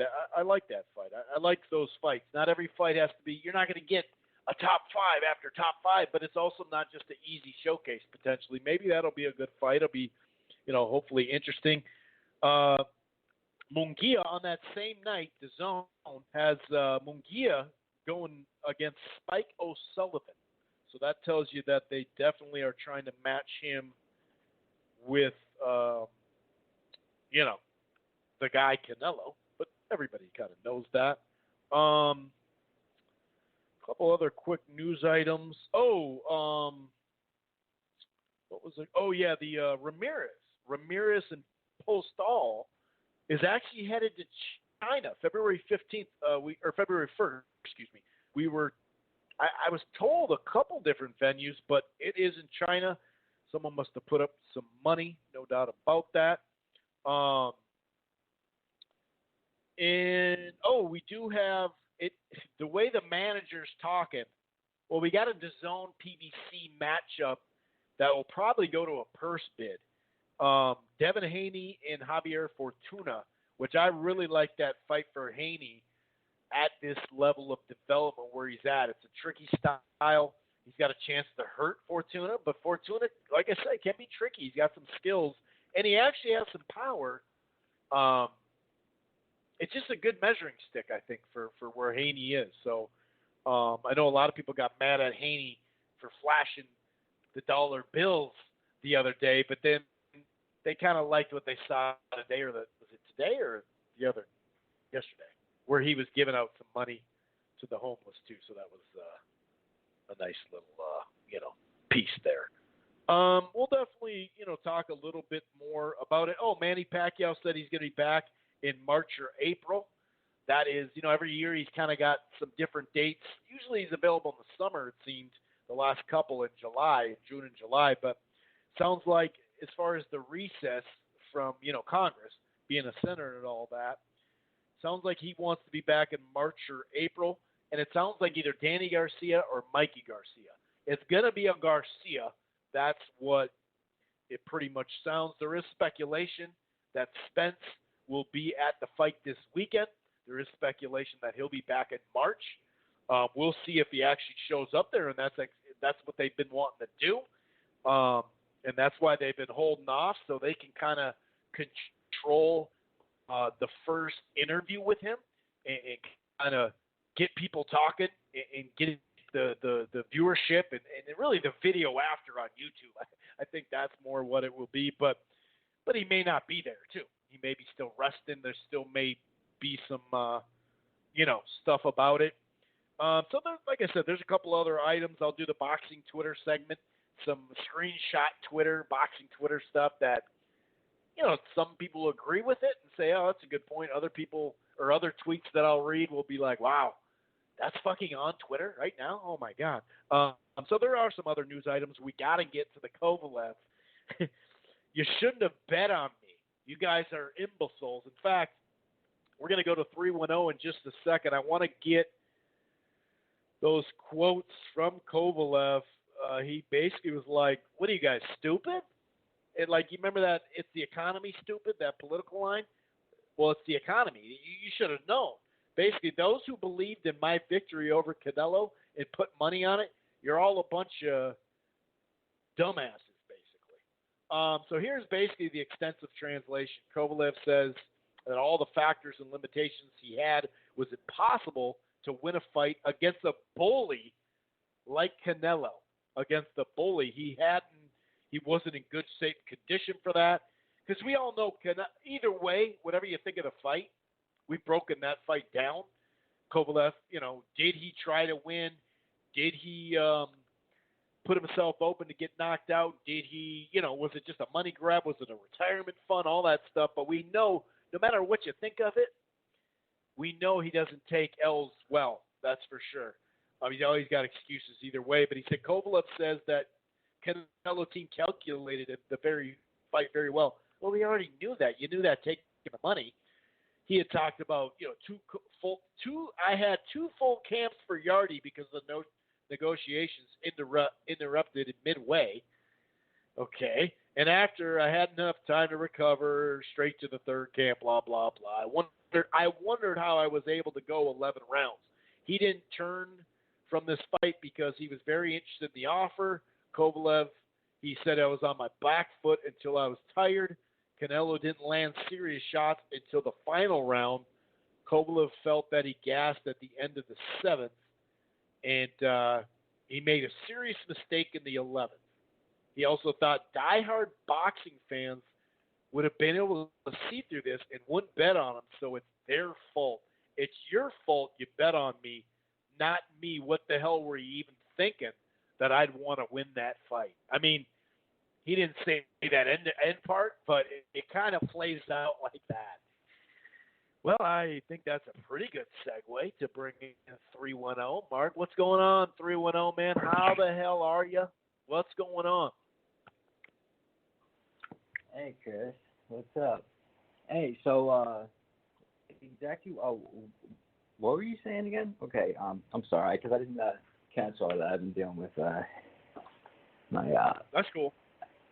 Uber well, driver, my building, trying to let up some Uber driver, and it's they don't let them up, and I'm like, dude, I didn't know if the live stream was gonna cut me off because I saw a call, my front desk call, and it's decline and answer call. I'm like, no, fuck that, because I didn't know, I didn't think it was gonna get cut off, right? Because that was it's the live stream's over, right? Or no?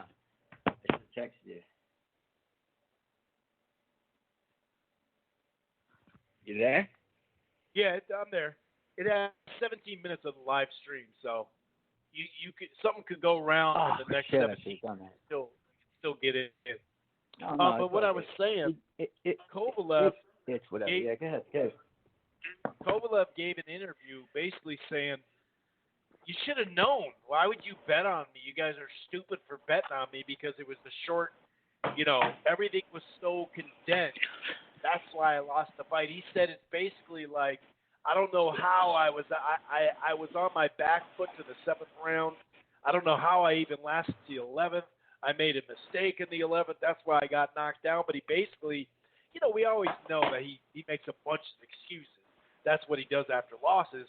But this one, he added the layer of, it's your fault for betting on me. You should have fucking know I was just in there to get beat. It's kind of how he said it. Well, I mean, the fact that they're even questioning him, I think that speaks, I think that speaks volumes. You know what I mean? I think it's just because when's the last time you ever actually have a guy give a quote and try to explain his try to deny a dive like that to the media. I mean, that never happens. You know what I mean? That's a message right there. And his response is one thing. Like I said, hey, you can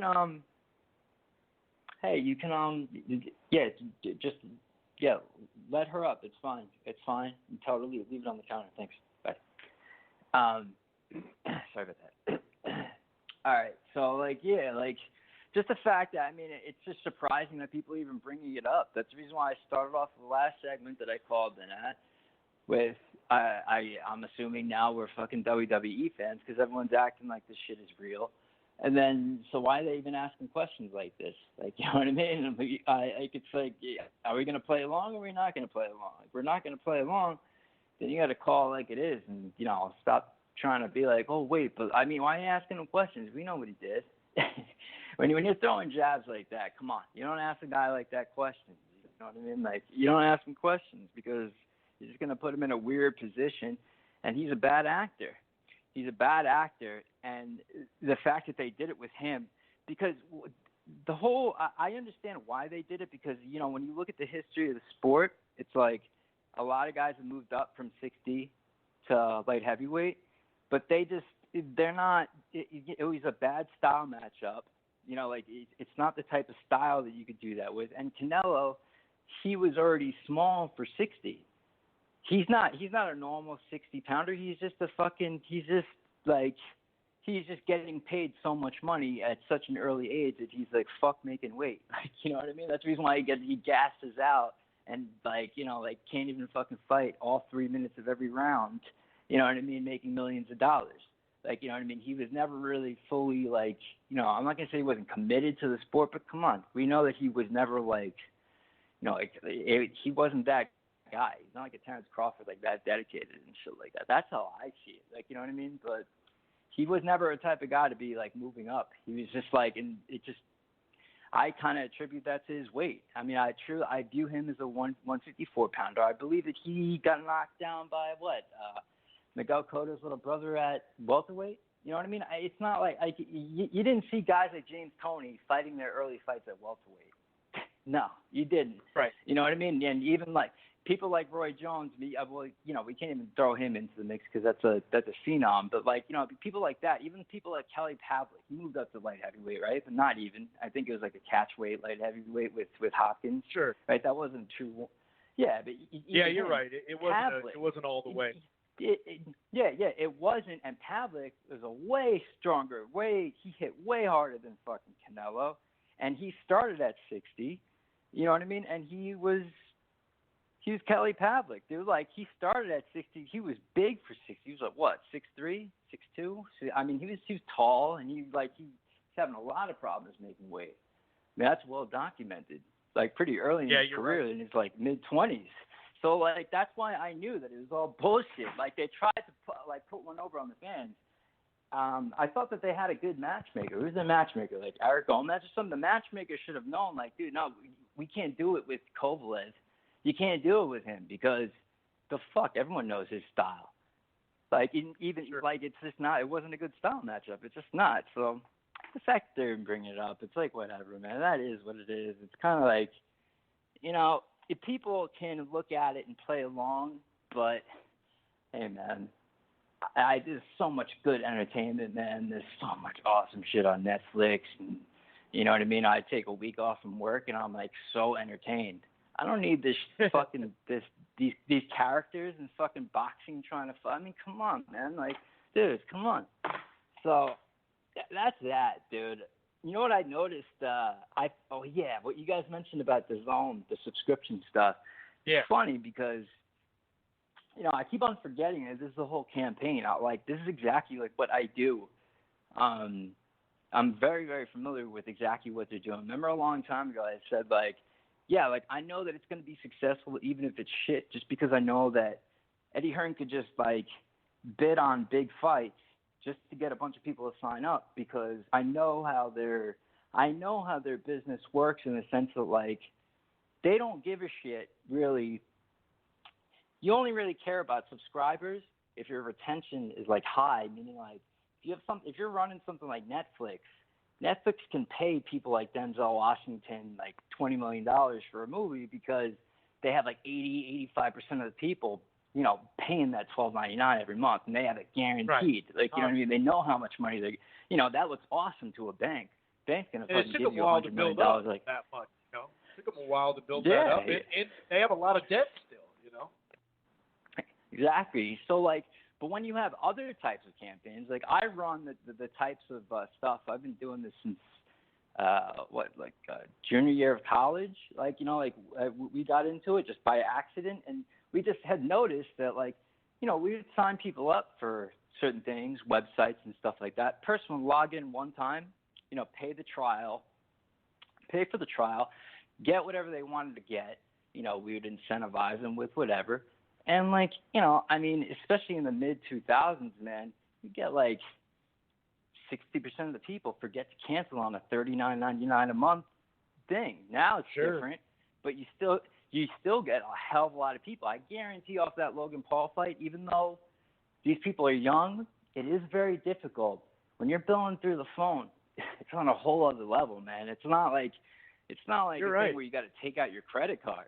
I just realized I was getting billed for fucking like 4 different apps. One of them was billing me $50 a month for the past 4 months. I didn't even realize it, dude. I was so pissed. Like, what the hell dude, is how this? the hell? Right. I'm like, dude, how? Yeah, like I have such a problem getting merchant accounts and having to process because of that shit.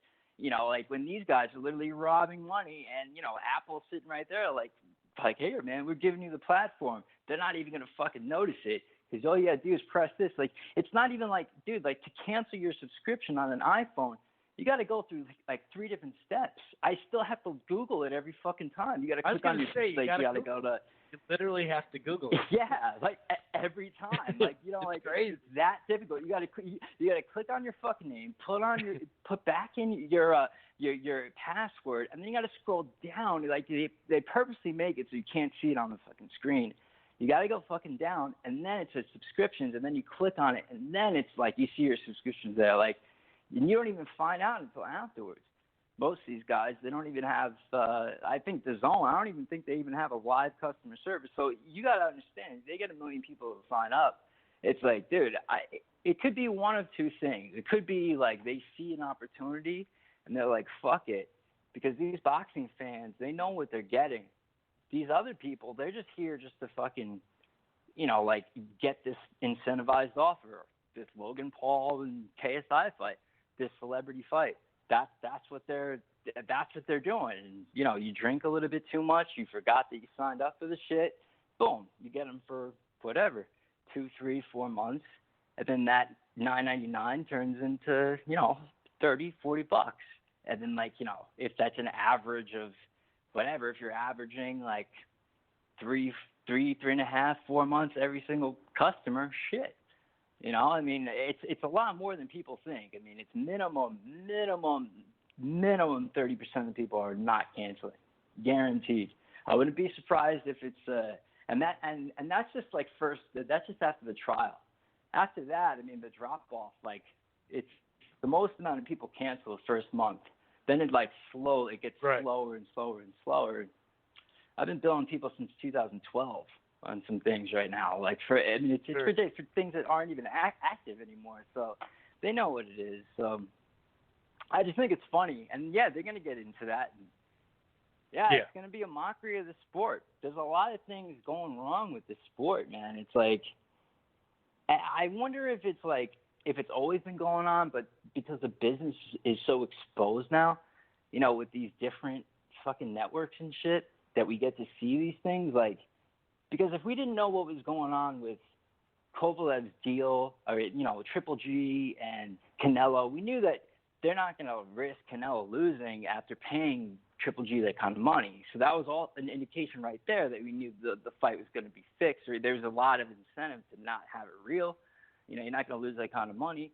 So when you know the deal's involved, you know, like, then you can, you know, figure out what the, you know, the dive is going to happen, like the upcoming dive this weekend. That is true. There's a lot of like detail that fans know now on social media that we had no fucking clue back in the day.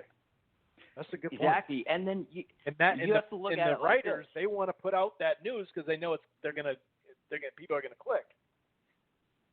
Yeah, exactly. And like, if a good reason why I brought that up is because I see this as Chavez Jr. and Danny Jacobs, and for me, it took me by surprise. I think it's a good fight. I think it's a really good fight. However, I was a little surprised because I look at it like, why now? I mean, me as like, because I'm not like the hardcore fan. You know, anyone that has, you know, takes the time to listen to my segments, they know I'm not, you know, I don't pay attention to the prospect shit. I don't really find out about dudes until like, you know, until it's time, really. So, like, I'm sort of like a good measuring stick for that. Like, you know, I'm not like casual. Right. I'm like really into it, but I'm also not going to sit there through the bullshit, like, you know. So it's like, I don't know. So, like, I haven't seen Chavez Jr. fucking doing any fucking tune-up fights. So what the fuck is going on? What kind of deal does he have? How many more fights does Danny Jacobs have? And it's like, who's going to take the dive here? Because we know someone's going to take a dive. There's no way that's going to be fucking real. You know what I mean? Because it's two big names. There's something going on. Either they're going to build up Chavez Jr. and Danny Jacobs is on his way out, or Chavez Jr. is just coming just to get one other payday because he just forgot to pay somebody, or he owes some cartel some money or some shit. Who knows? Like I would go with the latter on that one. I would go with the second. Yeah. I'll tell you what, though. He does look in good shape. I'll give him that. He does look like he's in good shape. You know, I'll give him that for sure. You know, I can't deny that. And also, like you know, ready to go. we rarely see people hire Freddie Roach, pay that kind of money for that kind of trainer if they're going to take a dive. You know what I mean? Like, when's the last time you've seen, you know, Freddie Roach walk in there, you know, with a guy, you know, fucking goes down on a body shot in the second round? It's not happening. You know what I mean? That's the reason why I think that it may be more, I may be more leaning towards Danny Jacobs being like, all right, it's my last fight, or whatever, I'll build you back up so you can fucking get it, you know, like, this way people will respect you again. Because I doubt that fight is going to be real. I don't know. It seems like Chavez Jr., you know, they could do something with him, with DAZN and stuff. But you've seen the Canelo Chavez. I mean, the Canelo Chavez was a total, like, promo. that was the ending. That's why I was criticizing this. That's the reason why when you mentioned this, I was like, come on, how the fuck is Eddie going to do this shit? Because it's like, come on, there's certain unspoken rules in the boxing game that everyone should know. And when a guy takes a dive, you let him take one dive, okay? Like, depending on how bad the dive is, then, I mean, like, that's going to determine whether or not you're going to let him take one more dive, like, come back for one more fight and take another dive just to build up another guy. Like, you know what I mean? Like, just one more time. Like, you know, Ricky Hatton did. Or no, Jose Luis Castillo took a dive against fucking Ricky Hatton. He took a dive before that. He was like, it always happens. Like, you know, if you respect the guy, you give him two dives. Fucking Chavez Jr., you know, come on. You're not supposed to give him a chance, but I guess it's just so much time has lapsed that, you know, what are they going to do? You know what I mean? It's, I don't know.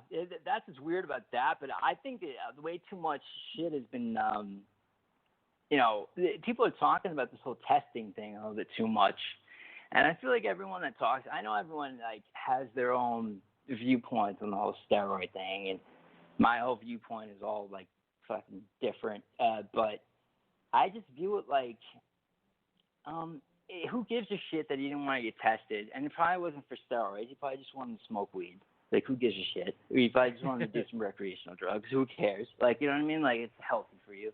So it's, I mean, like, so you don't really know, like, what that's about.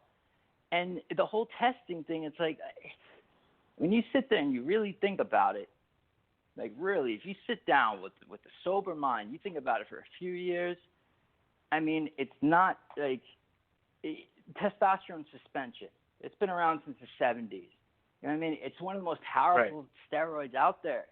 It's fucking out of your system in literally 1 hour, no more than 100 minutes, not even 2 hours, okay? Like, you could take a fucking shot, and literally, if VADA calls you and they show up at your door, all you can do is not answer your fucking phone for fucking 2 hours. What the fuck? Anybody could do that. HGH is in your system for 6 hours, maximum 18 hours if you're taking a lot.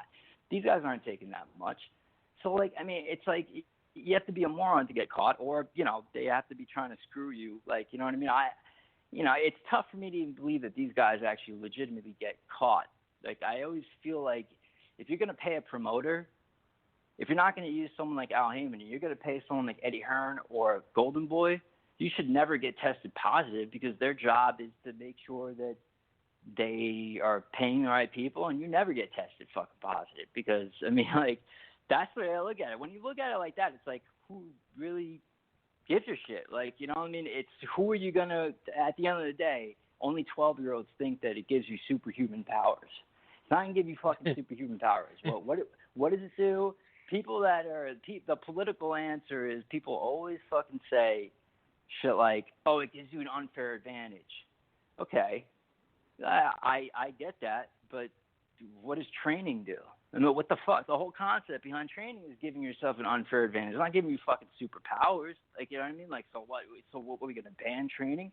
I mean, I know how crazy that sounds, but at the end of the day, it's not giving you fucking superhuman powers. It's really not.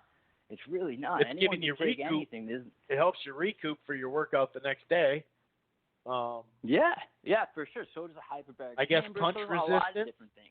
recouping in the actual fight, you know, I guess that would give it. But, yeah, you're right. It's I think not it's like you're all of a guy. sudden, you know. It is true. You're not fucking Superman. I mean, they were still striking out. Not... Sosa, McGregor were still striking out a lot. Exactly. Like, it's different. It's not like what people make it out to be. You're not getting superhuman powers. Trust me, I've done them, and I tried to get superhuman powers. It didn't fucking work. It didn't work. It didn't do shit. Like, you know what I mean? You just become a bigger version than you were before. That's all it fucking does. It's just like, you know, that is it. And that's talking about lifting. These guys are doing a totally different thing. And it's like, people are hating on this whole states thing. I heard you talking about it last week. And that is fucked up how, well, I mean, I disagree with you. You're saying that, like, Nevada, like, whatever, like, you know, yeah, like, definitely don't piss off Nevada. But the fact that they're stepping in, that's bullshit. It's just because they're not getting paid. They're like, oh, shit, now we're not going to get money for it? Oh, shit. You know, we got to hate on Eddie Hearn, like, you know what I mean? Because now we're not going to get our cash. That's the only reason why they're doing that. Like, at the end of the day, like, they don't fucking give a shit about people getting tested. And, like, people shouldn't care about the different states. It sounds shady, but that's what America is based off of. It really is. You know what I mean? Oh, 100%. You're right about that. That's the whole point. That's the fucked up thing about having individual state rules and laws and legislation, because there's always a way to go, oh, okay, well, I'll just go over here. How about that? Or even, like, you know, Amazon. How about I just make 2 headquarters? How about that? You know, like, hey, exactly. You fucking just did that. Wow, you just hustled us all.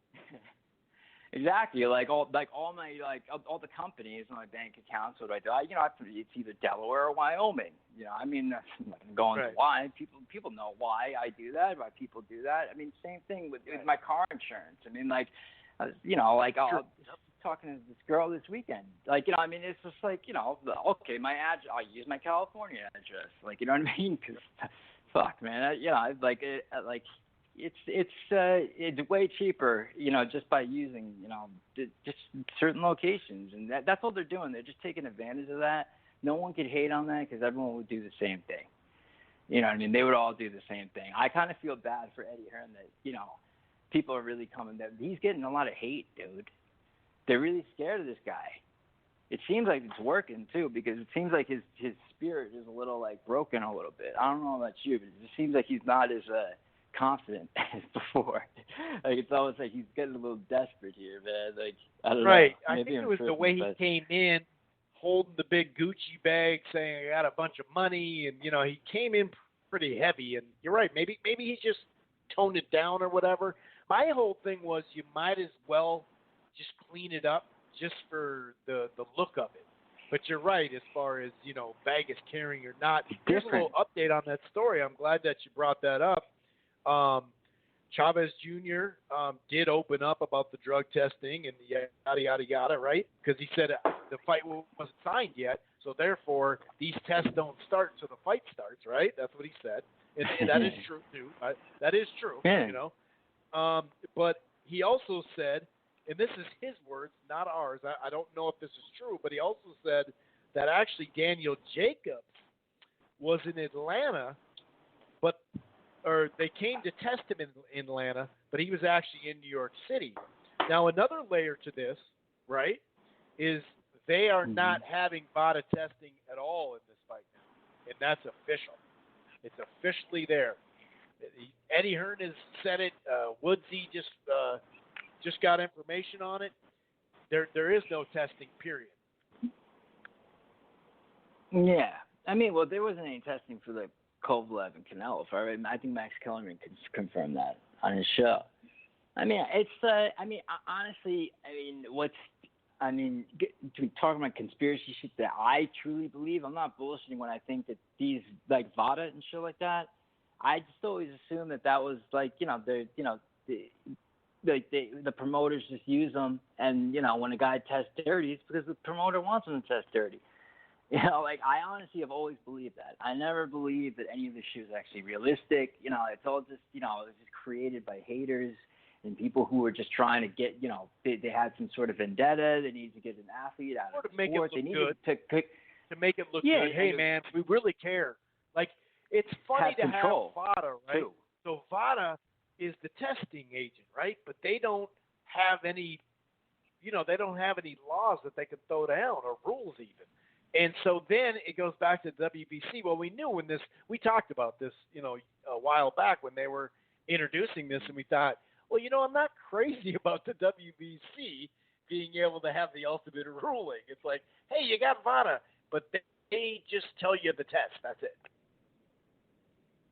Yeah, and their whole premise, their whole thing was all based on, because remember when they started not too long ago, their whole thing was, we test for everything. It's like, right. I don't know, man.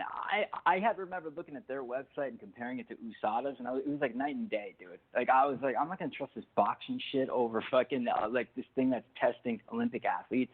Like, I mean, I always trusted USADA more, but it's all the same.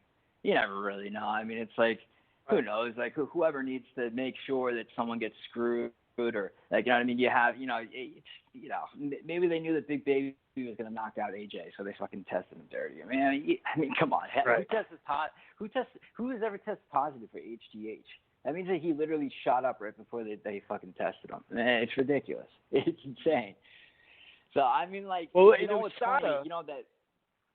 Real quick, not to interrupt you, but just to piggyback what you're saying, the reason why USADA got thrown across, well, one, because the PBC was using it, so they had to, say, VADA's way better, but it was actually like that ratio thing, 3-1 or 6-1, that type of thing.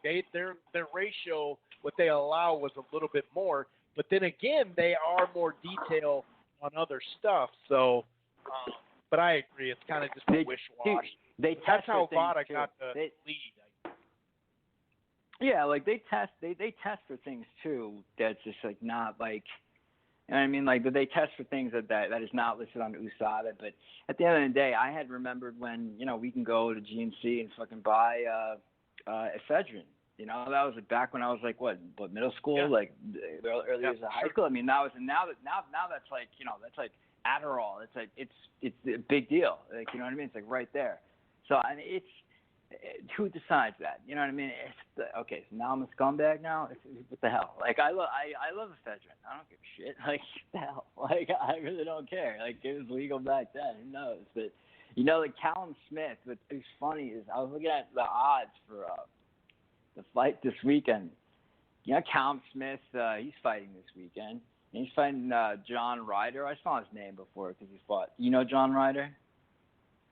Yeah, I've seen He's fighting this weekend, right?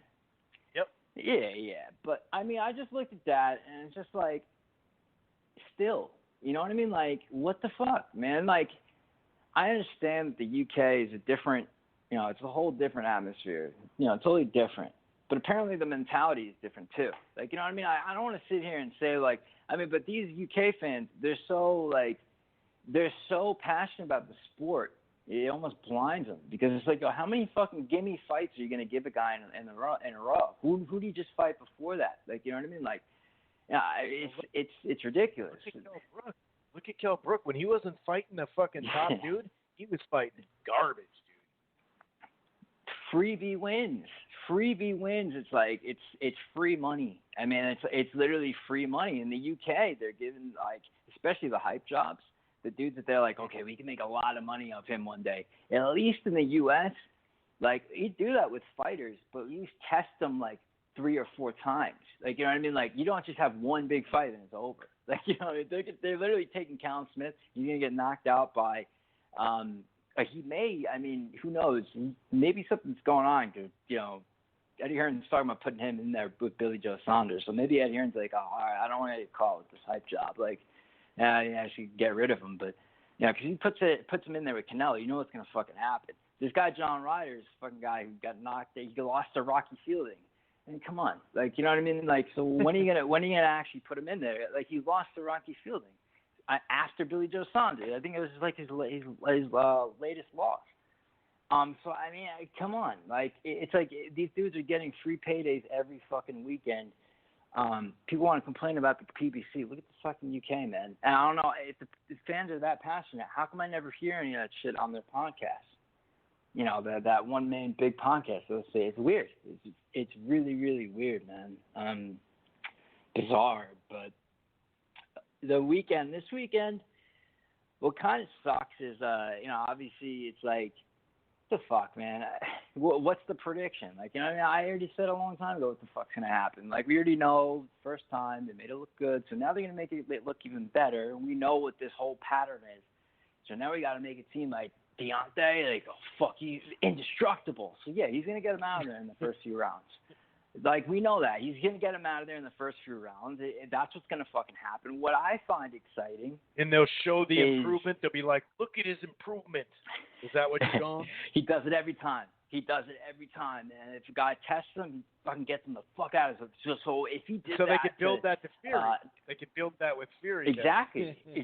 Every guy that he rematches, he annihilates. That's a great storyline. They know they're going to stick to that. Luis Ortiz, he's just happy just to, like, they're like, hey, man, like, the first fight, they're like, we just tested you positive. You want us to renege on that test and fucking have you get this payday and a few more paydays? Is that what you want to do? Or you want to, like, actually try to really actually have a real fight and beat Deontay Wilder? What do you want to do? And he was like, okay.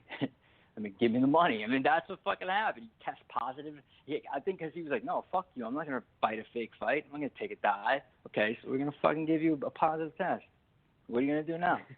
Like, you know what I mean? Like, it's so weird. All of a sudden, he still gets to fight. What the fuck?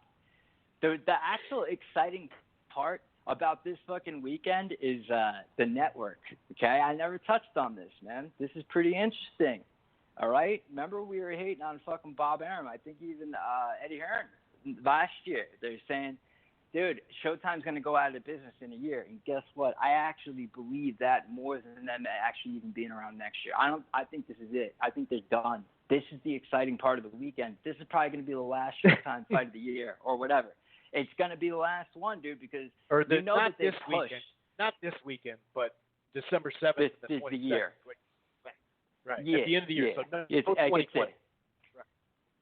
And why is that? Because you know that they force the executives. The executives are like, so you guys really believe in Deontay Wilder? You really do? Yes, no, heavyweights. People are into him. They're fucking bond. They're going to do it. And when they get fucking 70,000 buys this weekend, because that's what's gonna fucking happen, and they lose that much fucking money, at their, they gave all the money to fucking Wilder. Literally, they probably gave him what, like 70-80% of their fucking revenue. And how much money did they make back from the Fury fight? Well, they did all right on the Fury fight, but that last Brazil fight, that one they gave a big chunk of money. Yeah, for a fucking fight that lasted fucking 30 seconds when you got all these other fighters that they could have been showcasing. Fox is great and everything, but, Showtime does build fighters a little bit better. So, it's like they paid him a lot of fucking money. When they see that fuck up, they're going to be like, all right, we're done. You know what I mean? Because we're already about to fucking, I don't even know a person who has cable anymore.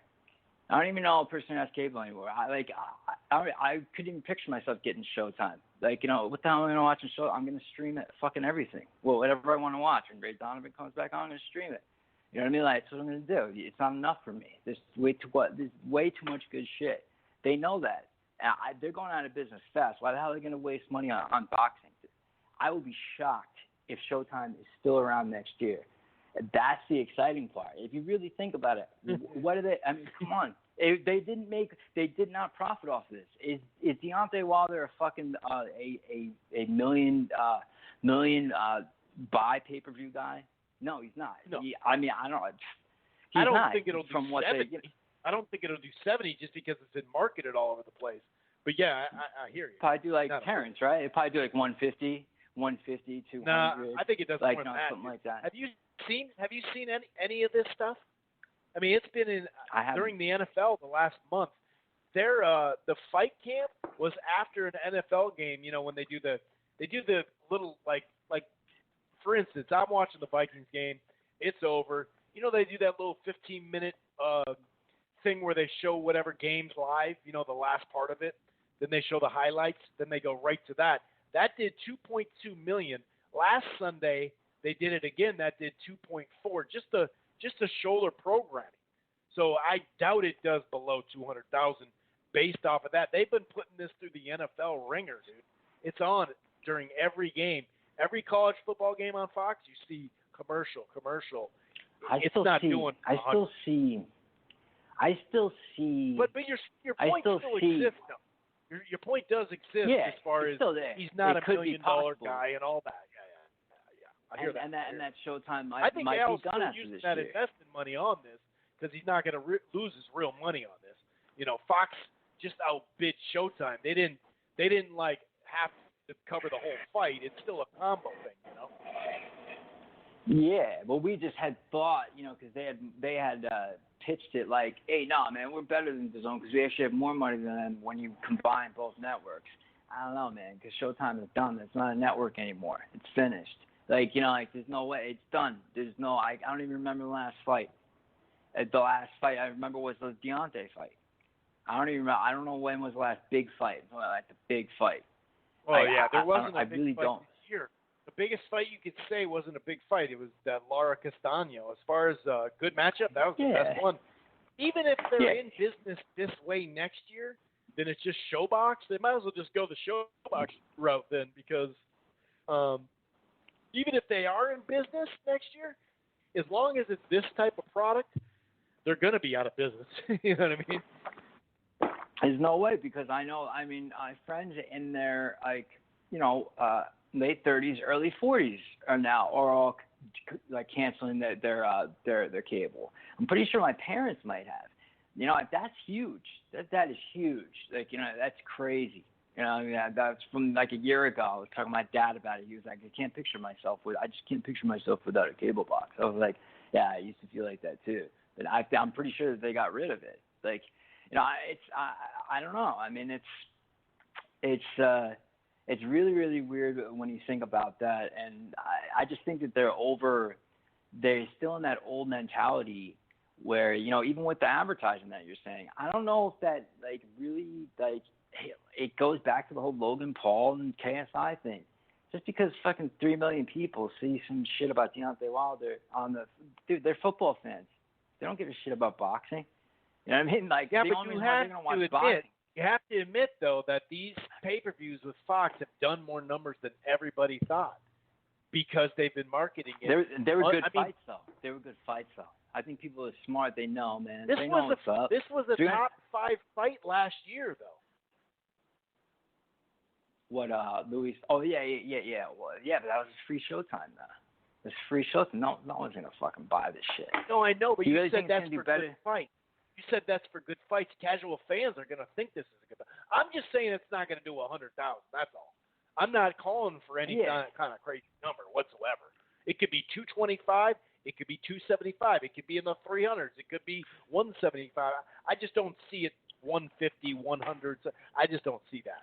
They've just done too much. But we'll see. You don't think it's a little suspicious too?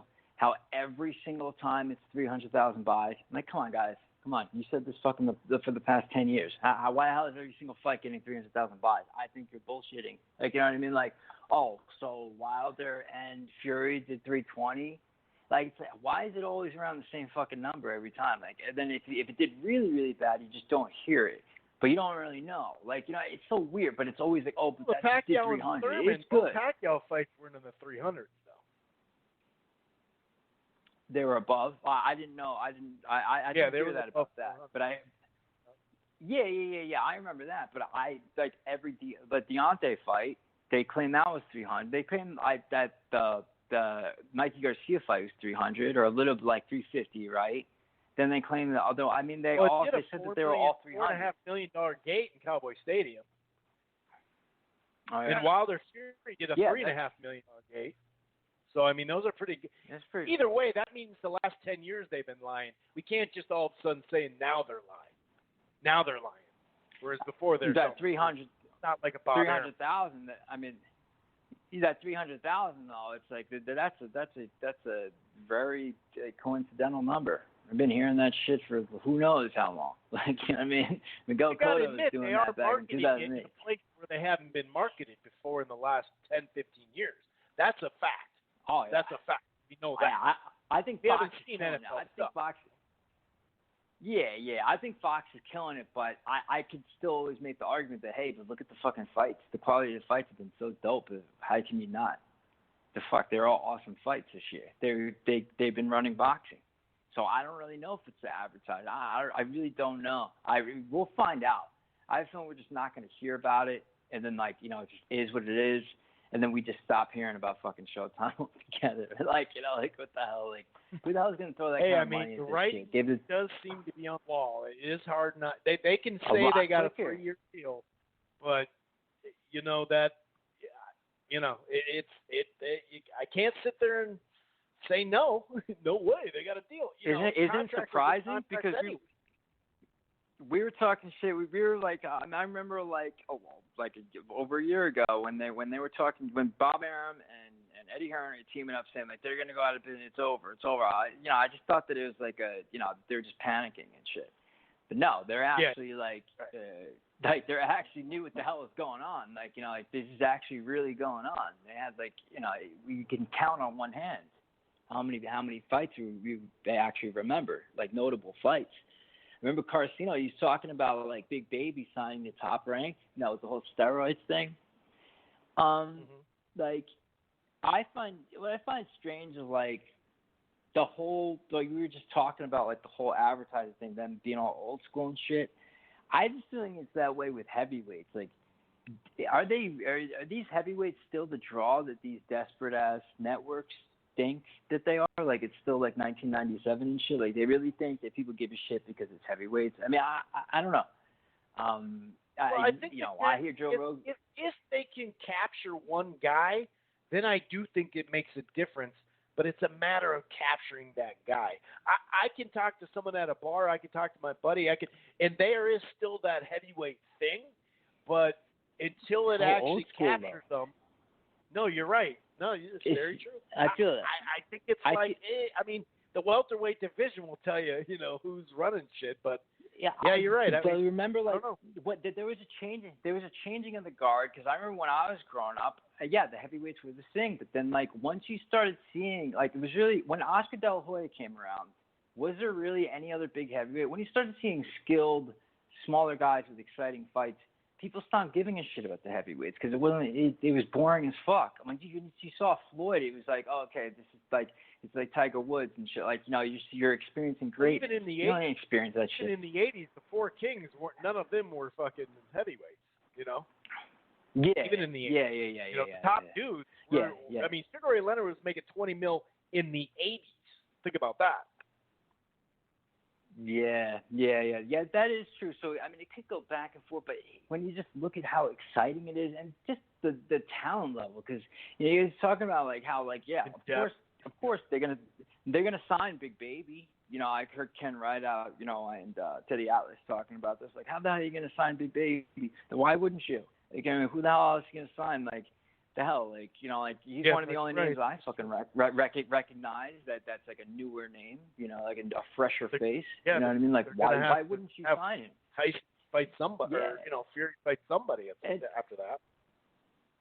Yeah, it's like, and I wonder, like, are they gonna fucking like? It's these aren't very talented guys. Like, I don't even want to call them athletes. I consider them after this Kovalev shit. I look at these heavyweights. That even though the heavyweights, they're characters in a fucking TV show. They're all playing their fucking roles. They're reading their fucking script. All right, that's what the fuck's going on. I mean, it really is fucking crazy. I was joking when I was first saying it, but it's fucking true. Like, it's the heavyweights. There's no talent. It's fucking Tyson Fury, and that's it. Like, why? I don't understand why they don't just train. The talent level is definitely not anywhere near the 70s or 80s or 90s. Period. There's no debate there. It's not. Just grab a bunch of retired recently or guys like couldn't make the fuck that Larry got cut Holmes. from NFL team. Imagine Larry Holmes' jab alone. With that jab, he could win just off his jab. He would be considered like with the hype shit that's going on these days. It's not a hype train. What's hype train times 10? I can't think of like a similar saying. Whatever's going on, like it's some crazy shit that's going on that people are just out of their fucking minds. Like it's not. Larry Holmes would be considered. They'd be already be calling him the best fucking ever. Like if he was around right now. That's, and this remember they had AJ? Like 3 or. Remember they had AJ in that shot where he was leaning over him, and they had Ali do it. It was like, okay, come on, what the fuck? I mean, you even had me sitting there after the fucking Luis Ortiz. So I'm like, there's no way Deontay Wilder's gonna beat fucking Anthony Joshua. Anthony Joshua is fundamentally sound. He's all fundamentals. I remember saying that. Now I'm like, I don't know, man. As soon as he got hit by Andy Ruiz, all that went out the fucking window, man. It's like, come on. Like, it's over with, man. As long as you stand in front of him, he's very fundamental offensively. Abel Sanchez and Freddie Roach has got to grab a bunch of NFL players that just didn't make the cut that year and be like, hey, come down to the gym and train 3 days a week. Dude, in 1 year, you could have the best. You could have a whole new fucking stable of heavyweights that are dominating everybody, all these guys. I mean, like, come on, some of these let's be realistic, people. Some of these college football players could already have names for college football too. You could be like, hey, that dude played at Alabama. I know him. He played at Georgia. He played for the Longhorns. I know him. He was an Ohio State Buckeye. Some sort. Yeah, I want to see that. It's like Deontay Wilder has so much power. Well, yeah, I mean, he's kind of winding up and throwing it. I mean, his arm is going like how far behind before he's telegraphing the shit. What the fuck, man? I mean, like, come on. That's like when you hit the bag thing on that machine, like the game. It's like, you get to like wind up as much as you want. Like what the fuck? Like, how come we're not noticing that too? Like, the fuck, man? I don't know. Like. Hopefully it's exciting, but we'll see. I don't think that they're risk having him what do you think? Look like shit. So you think Ortiz can win rounds like he did at all, or do you think he's just shot? Like what? Shit. What do you? I actually had they won't allow him to win rounds. Right here. No, I think that he's done. He's ready to ready to quit. I mean, he's right now he's I don't know what the over under is, but I know that he's a plus 400. He should be like a plus 2,000. But yeah, no. And Deontay's a minus 700. I don't know what the over/under is, but I would probably just guess it's probably around the the 5th or 6th round area. I mean, that makes the most sense. I think that it's going to happen, but I don't think there's going to be any tricky shit with the over/under. I think that Luis Ortiz, he's in there, and this is his last fight. This was the deal he made, and it's like, let me just go in there, and hopefully I don't get hit that hard. Hopefully it's over quick. Like, that's what he's thinking right now. And he's making sure that his daughter doesn't watch. He's thinking about stuff like that. He's going to walk in there and just get hit. And, it's what is he going to do for boxing if he does good? What is he going to do? It's not going to do shit. It's true. Unless they were talking about just a couple of rounds. But, yeah, you're right. People didn't even want to see this. People don't even want to see this. For some reason, they think it's pointless. Like, they forgot about how good the first fight was. So, I mean, if people are thinking that, where is their place for Luis Ortiz? There's no place for him. So, I mean, he's gonna lay the fuck down. I don't know if it's gonna be as bad as what's his toes. The other dude, with the long hair that got laid out in the first round. When he clipped him. The last dude that he rematched. Yeah. Yeah, I dude that walked in at like 400. Yeah, that was. Yeah, I mean, it's gonna be like that. But I don't know if it's gonna be that quick. But it's just. You don't think so? You don't think it's gonna be early knockout? You think it's gonna be another exciting one?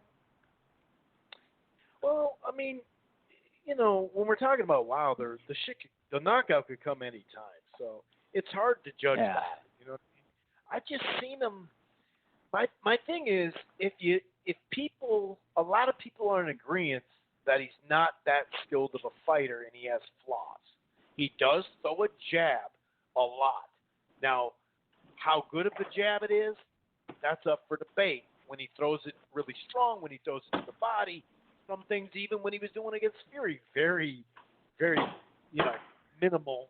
But when he do that stuff, it's actually a pretty good jab. He lands. He's up there actually with the landing. He's up there landing-wise. I mean, he can land with the best of them with that. But my thing is, if he's so unskilled, then why can't Luis Ortiz win more rounds like he did? Silka did. Washington did. All these guys win rounds off him. But why can't he win rounds again? Is he that shot? That's the only way. He'd have to be way done for him not to win rounds, in my opinion. And so, although I understand. He didn't look that shitty. He didn't look that shitty in his last fight. He should have gotten the dude out of there sooner, from what I remember, right? But it wasn't that bad. He still showed his skills. He still had his reflexes, right?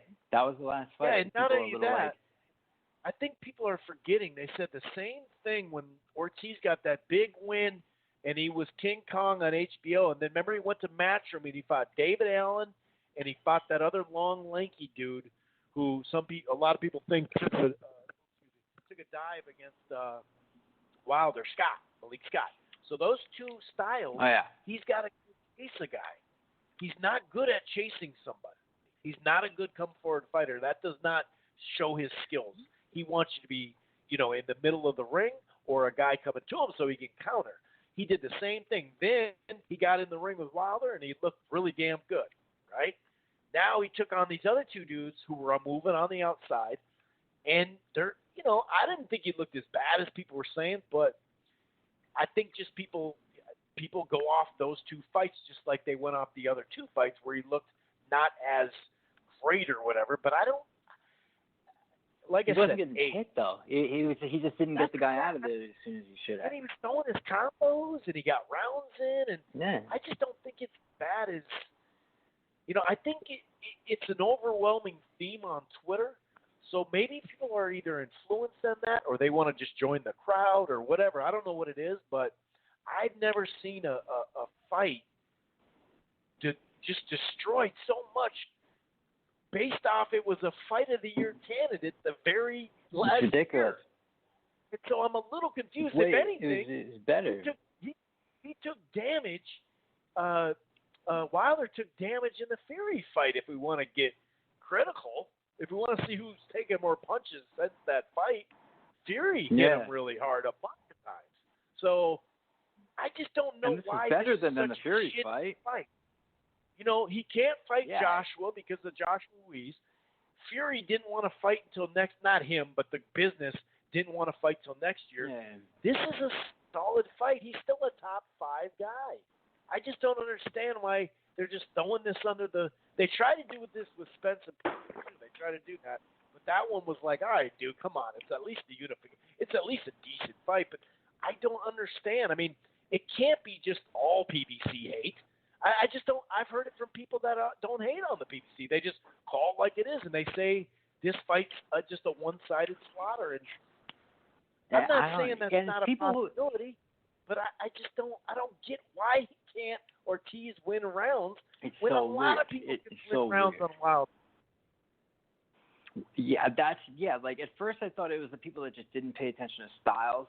Like, you know, the guys that just don't see it. Like, you know, there's a lot of fans that are like that.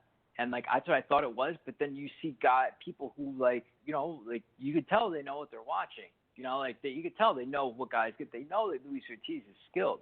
Like, they see the head movement. They see the counters. They see the foot movement. But they still are saying he's gonna get annihilated. That's why I don't know if we're just, like, supposed to be acting like WWE fans. Like, oh, we know it's fake, but we just got to play along, guys. Yeah, no, he's gonna get knocked out, but we all know that, like, you know, he's really taking a dive. That's what I mean. Like, I think that's so we'll what's just pass going it off on. as like, a shit fight. Like, if this is a shit fight boxing, yeah. I don't know what a good fight is then. And it's not best versus best. This was the best fight last year. It was best. It was better than the Fury fight, and it was better than the AJ fight the year before. Honestly, the and AJ they're wondering why it got made Klitschko on fight. a rematch. I mean, oh no way! In boxing, a good fight got a rematch? No way! I've never heard of that. I mean, fucking Bradley had a trilogy with Pacquiao, and everybody knew he lost the first one. Like, it just happens, dude. Yeah. I mean. I don't. That's and what I'm not destroying their opinions. It is true. When old man age comes in, it's undefeated, right? We all know it's like old man winter. When it comes, it's here, right? Winter's coming. Yeah. The age, you fall off a cliff. You're facing a puncher. I'm not doubting what they say at all. That could totally happen. You got to see it though. That's first. just not my own line. You know, you got to see what else could happen in this fight, and so I'm looking at both angles. I guess that's basically what happened. Yeah. You got to see it first. You got to see it first. I do think, and I also people are sort of disrespecting Deontay in a sense, and because I think that this is good for his legacy. It's great for his legacy because they're approaching this like, hey man, this guy came close to beating me, so I'm gonna fucking knock him out. I'm gonna rematch him. You know, like, no one's looking at that aspect too. That's fucking cool of him to do. Like, you know what I mean? Like, right. so if he would have not taken the rematch, like why the fuck is he even taking this fight? Who does this? Because it was a close fight. Like, you know, like that's why. And no one looks at that though, because they look at it like, okay, so I thought we were supposed to hate on Wilder if he doesn't fight him and doesn't prove like, hey man, that wasn't why he wasn't gonna knock me out. Like, you know, like watch what I do this time. That's the whole point. That no one. I guess no one really. I don't know. I don't know if people would have given him shit or not. Maybe they're just like really like it's just inherent hate. I don't really know. Like maybe they were just they're just hating because it's Deontay. If he has no skills. And so, dude, if he has no skills, he can be beat by any top 15 guy then, right? I mean, if you're telling me he has no skills. That was the one fight that, like, there's no way that you couldn't have at least become somewhat of a fan of Deontay or, like, liked what he did in that 7th round. You fucking didn't. He was not fucking AJ. What the fuck, man? He went against Farouk, right he shelled up, and right when he walked to his corner after that, you saw him talking to himself. He's like, I'm good. We're good. Everything's good. Feet. He was knocked out on his feet, and he fought. It was all heart. Like, you know, people don't see that. They don't appreciate that. I mean, like, at least I see that. I fucking hate on him like crazy. But I saw that, and I was like, that was fucking cool. Like, you know, like, I like that. I like that about him. Like, you know, like, and the fact that he's rematching him. The fuck? I can't say that about like AJ. His toughest or these other guys. His toughest 2 fights, he's going back to back again. He went Ortiz, Fury last year. Now he's going Ortiz, Fury again. But then we keep saying, well, what's fun? We need these fighters to fight someone. Well, this motherfucker's fighting some people. He really, really is. And if people want to hear, like, there's a lot of people who are like, you know, like, you look at Triple G, okay? Like, we know he's not going to fucking rematch with Derevchenko. How is it not any different? It's not like Luis Ortiz is a fucking huge, like, breadwinner. He's really not. Like, you know what I mean? Like, it's really just Deontay bringing in most of the cash. I mean, I don't know the numbers, but, you know, that, like, right. This should be like if Triple G's like, yeah, I beat him before. People thought that, you know, it could have gone either way. Whatever. I'm gonna go in there and beat him again, even though I have another rematch looming with Canelo. You know, like, this is exactly what Deontay is doing, but everyone's fucking hating on him, and it's like, no, you got to respect what he's fucking doing. He's doing shit that apparently one of the best fighters of this whole generation is literally he's ducking a fucking fight right in front of all of us, and no one's saying anything about it. What the fuck? Well, he's got a mandatory. Come on. He's got a mandatory. He's got to take care of it. Now yeah. It's okay. Now it's a money fight. Before they. Oh yeah. Money fights. He wasn't in it for the money. Now it's a money fight. See, now he's got to save himself. Money. You got to love the mandatories, man. It makes it awesome. It's perfect. Oh yeah, mandatories, and all of a sudden it's okay. What the? Are you kidding me? Come on. We all know what that is, man. That's like the ranking system, dude. Come on. Give me a little bit of money, and yeah, he's number 3. He's number 4. That's the reason why. What the fuck? Like, why? Look at the ratings. Like, you don't even have to see anything shady. Like, you just look at the fucking. Why are certain guys in certain, like, you know, sanctioning bodies and like other guys aren't? How the fuck is a guy gonna be number 2? Like, it's fucking ridiculous. So, all right, man. Hopefully it'll be fun. December's going to be dope, though. In 2 weeks, we got a bunch of good fights, so I'm down for that, too. But I'll call him next week and do a little recap, dude. Sounds good, man. You take it easy tonight, man. Have a good one. Have fun man, with that little thing. All right, man. Peace. All righty. Let's talk a little bit more. So, let's talk a little bit more. And, you know, I did get plenty of, well, not plenty. I didn't get a ton, but, you know, 2 weeks ago when we talked about that fight, we threw up everything on the wall and see what stuck, what didn't. That's just how we do.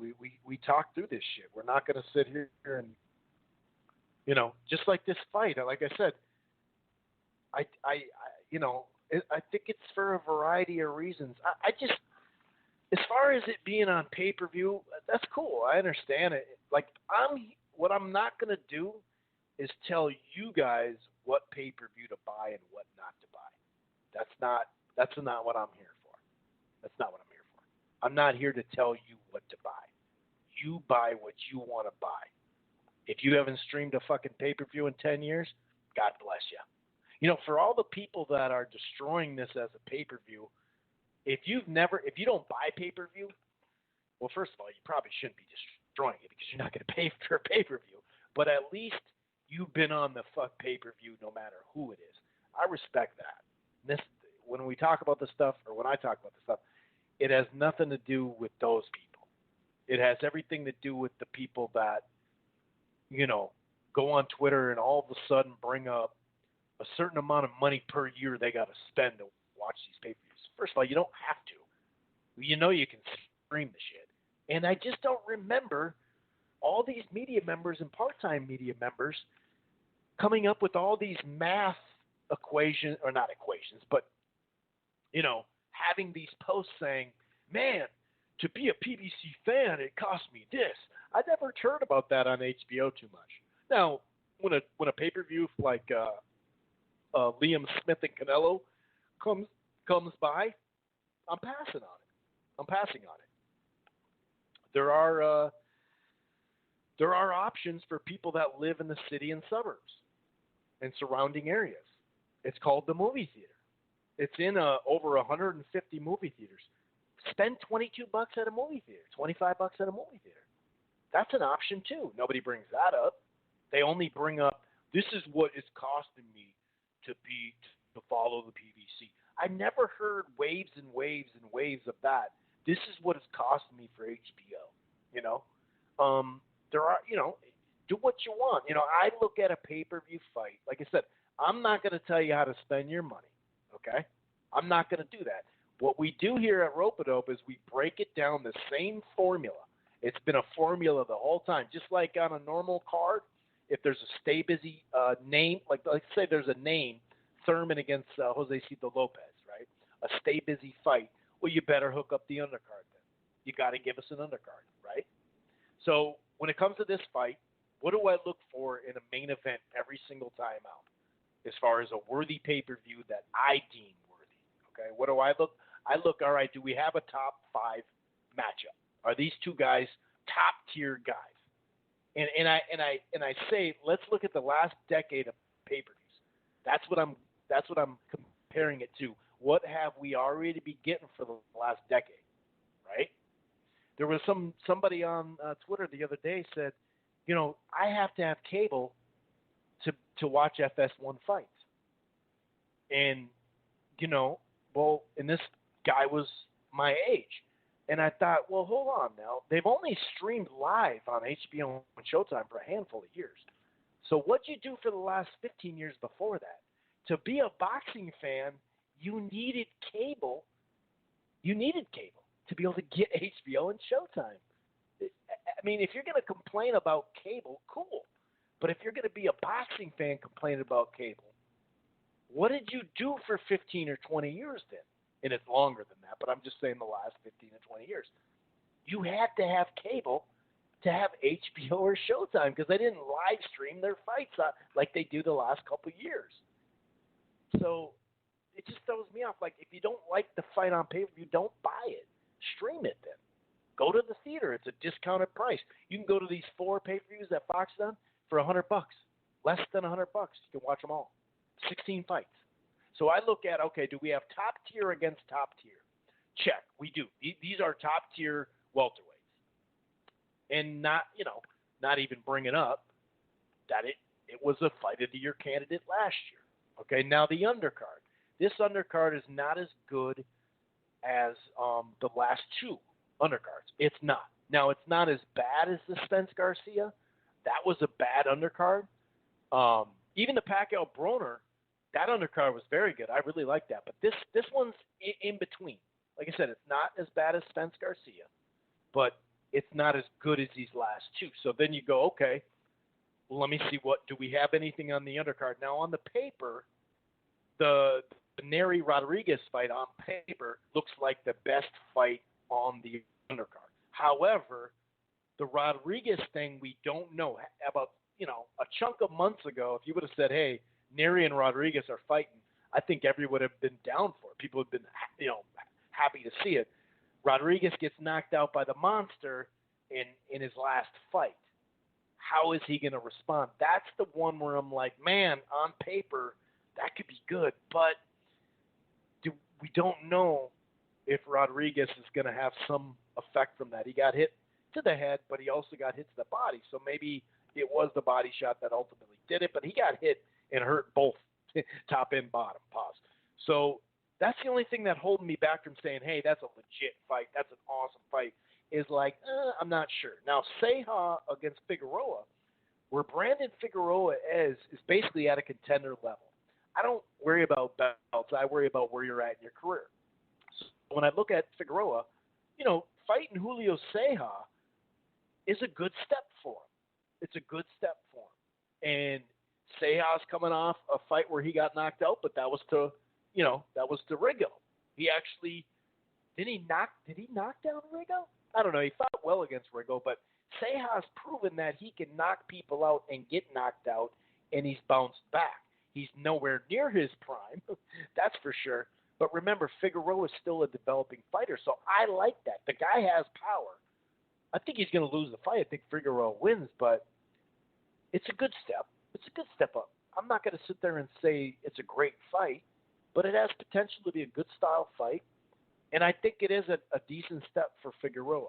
Now, the Leo Santa Cruz fight, I'm not even going to mention it. Leo Santa Cruz needs to fight someone big in his next fight. It's just having a name on the undercard.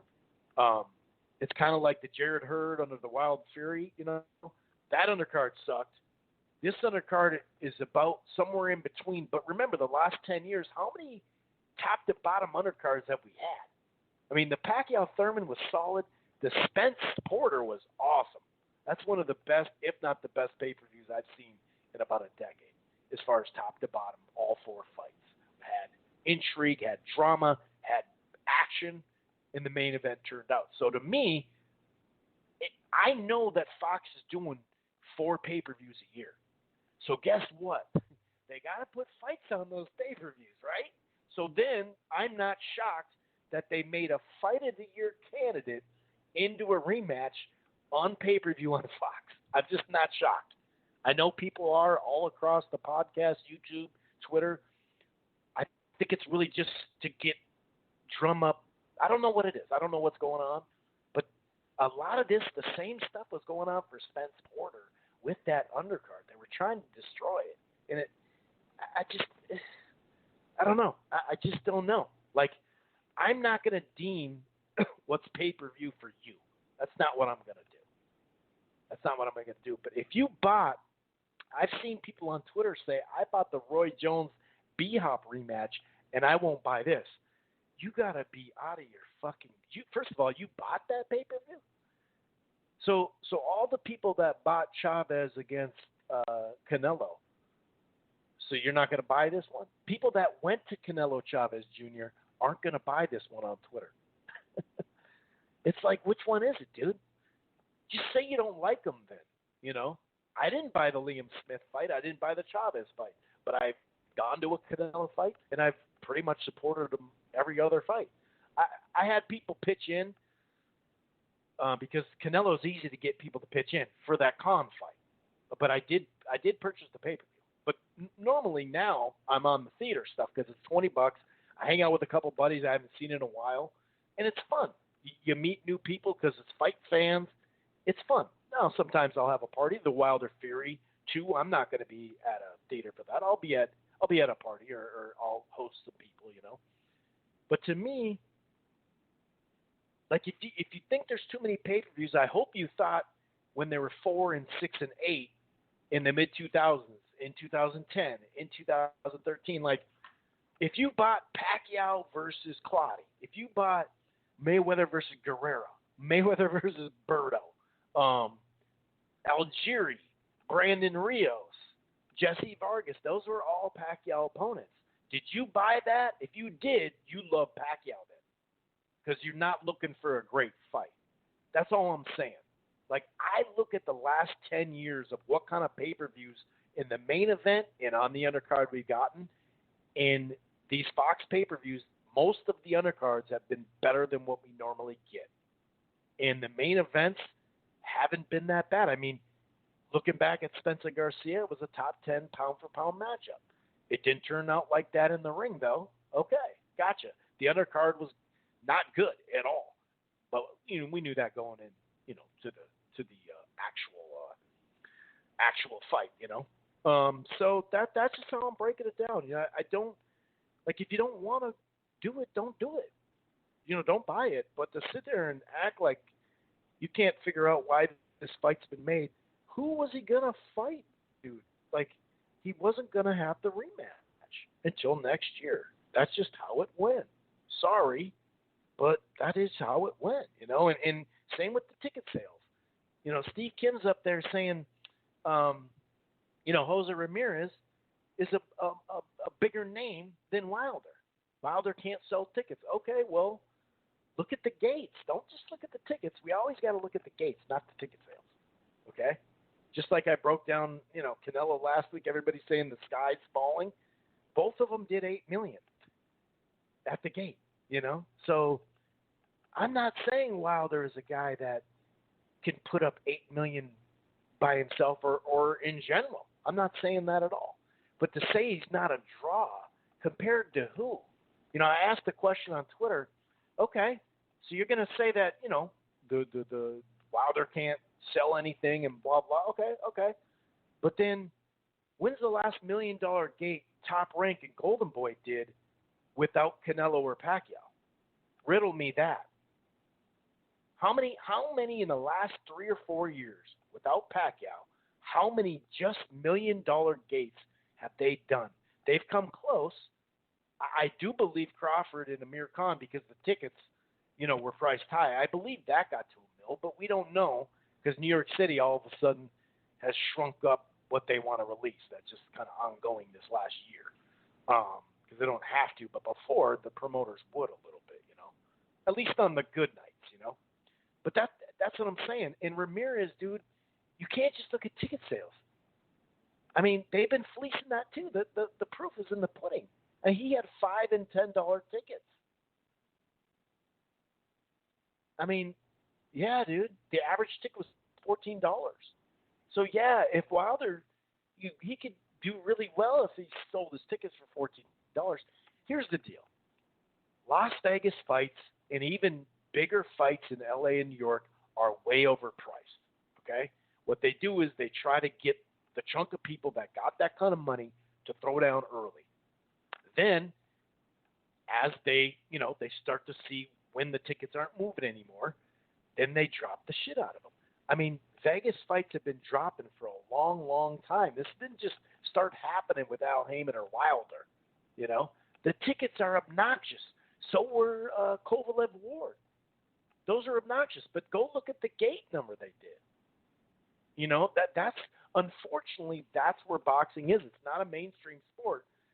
And with all these guarantees, they got to try to make as much money as they can. When Garcia and Rios fought in Vegas, I think they sold 4,000, 5,000 tops, but it did $1 million gate because some of the tickets were expensive. So it's not great for the fan base, but it hasn't been this way, for a long time. So when you have Steve Kim, you have all these guys attacking certain gates and certain ticket sales, right? But then they just say, "Oh, Ramirez is he's the next guy here." Well, why is he going to China then? Why did his gate do under 200,000 then with selling well over 13,000 tickets? Now I love Ramirez. I love it, and it's smart. That's not a big fight town. Why not sell inexpensive tickets? And when you're in locally, you do. When you're in smaller markets, obviously you sell cheaper tickets. But like I said, let's wait for the gate. And you see every time a PBC has a decent or big fight, every time they said this about Spence and Garcia, it did over $4 million. They said this about Wilder and Fury. It did a $3.5 million gate. They said that about Spence and Porter. That just did a $2.5 million gate. How many $2.5 million gates has Top Rank and Golden Boy done without Pacquiao and Canelo? It's not as easy as you think.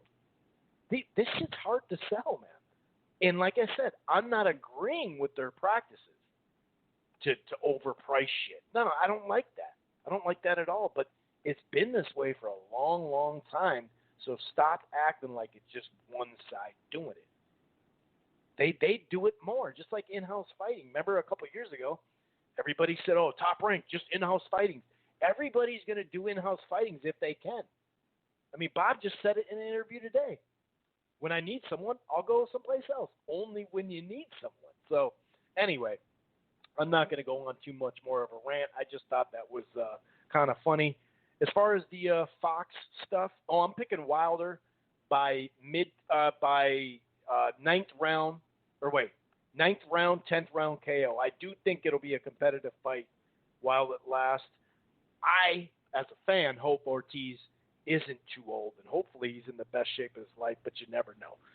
But the PBC belt, the Fox Sports programmer from Chris Mannix, he was talking about that they may do a PBC belt. That was originally something that was put out there.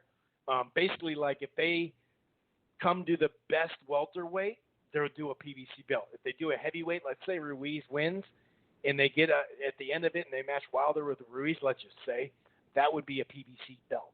So it'd be stupid, but whatever. They also mentioned the 10 to 12 percentage points for the pay-per-views are digital right now for Fox. So 10 to 12% are digital buys, meaning they get all the money. They don't have to split with the cable companies. That was another interesting one. We already knew this, but they said we have the premier spot in the PBC over Showtime. We knew that, but it's in the contract. He kept saying, the sports programmer kept saying, it's actually negotiated contract.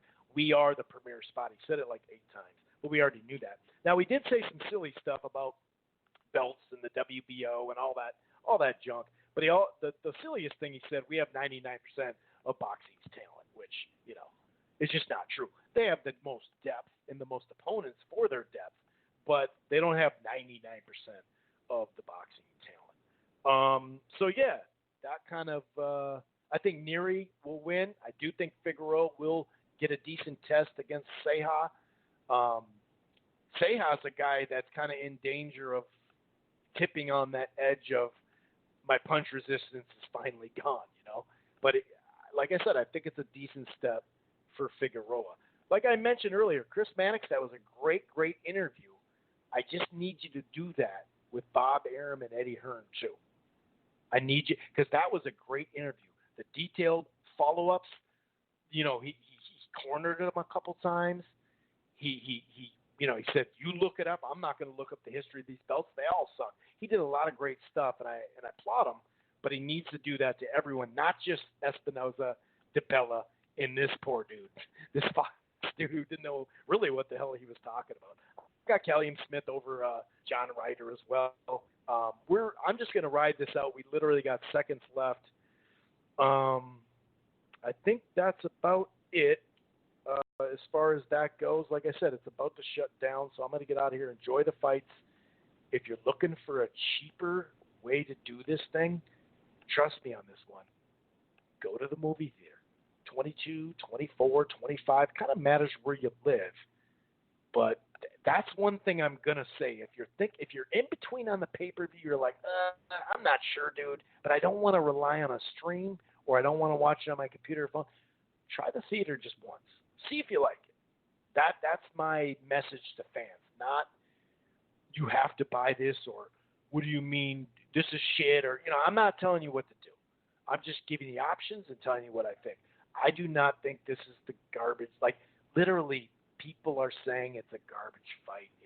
Nobody asked for it. It sucks. I mean, compared to what? Compared to what decade are we talking about boxing when this is a shit fight? That's all I want to know.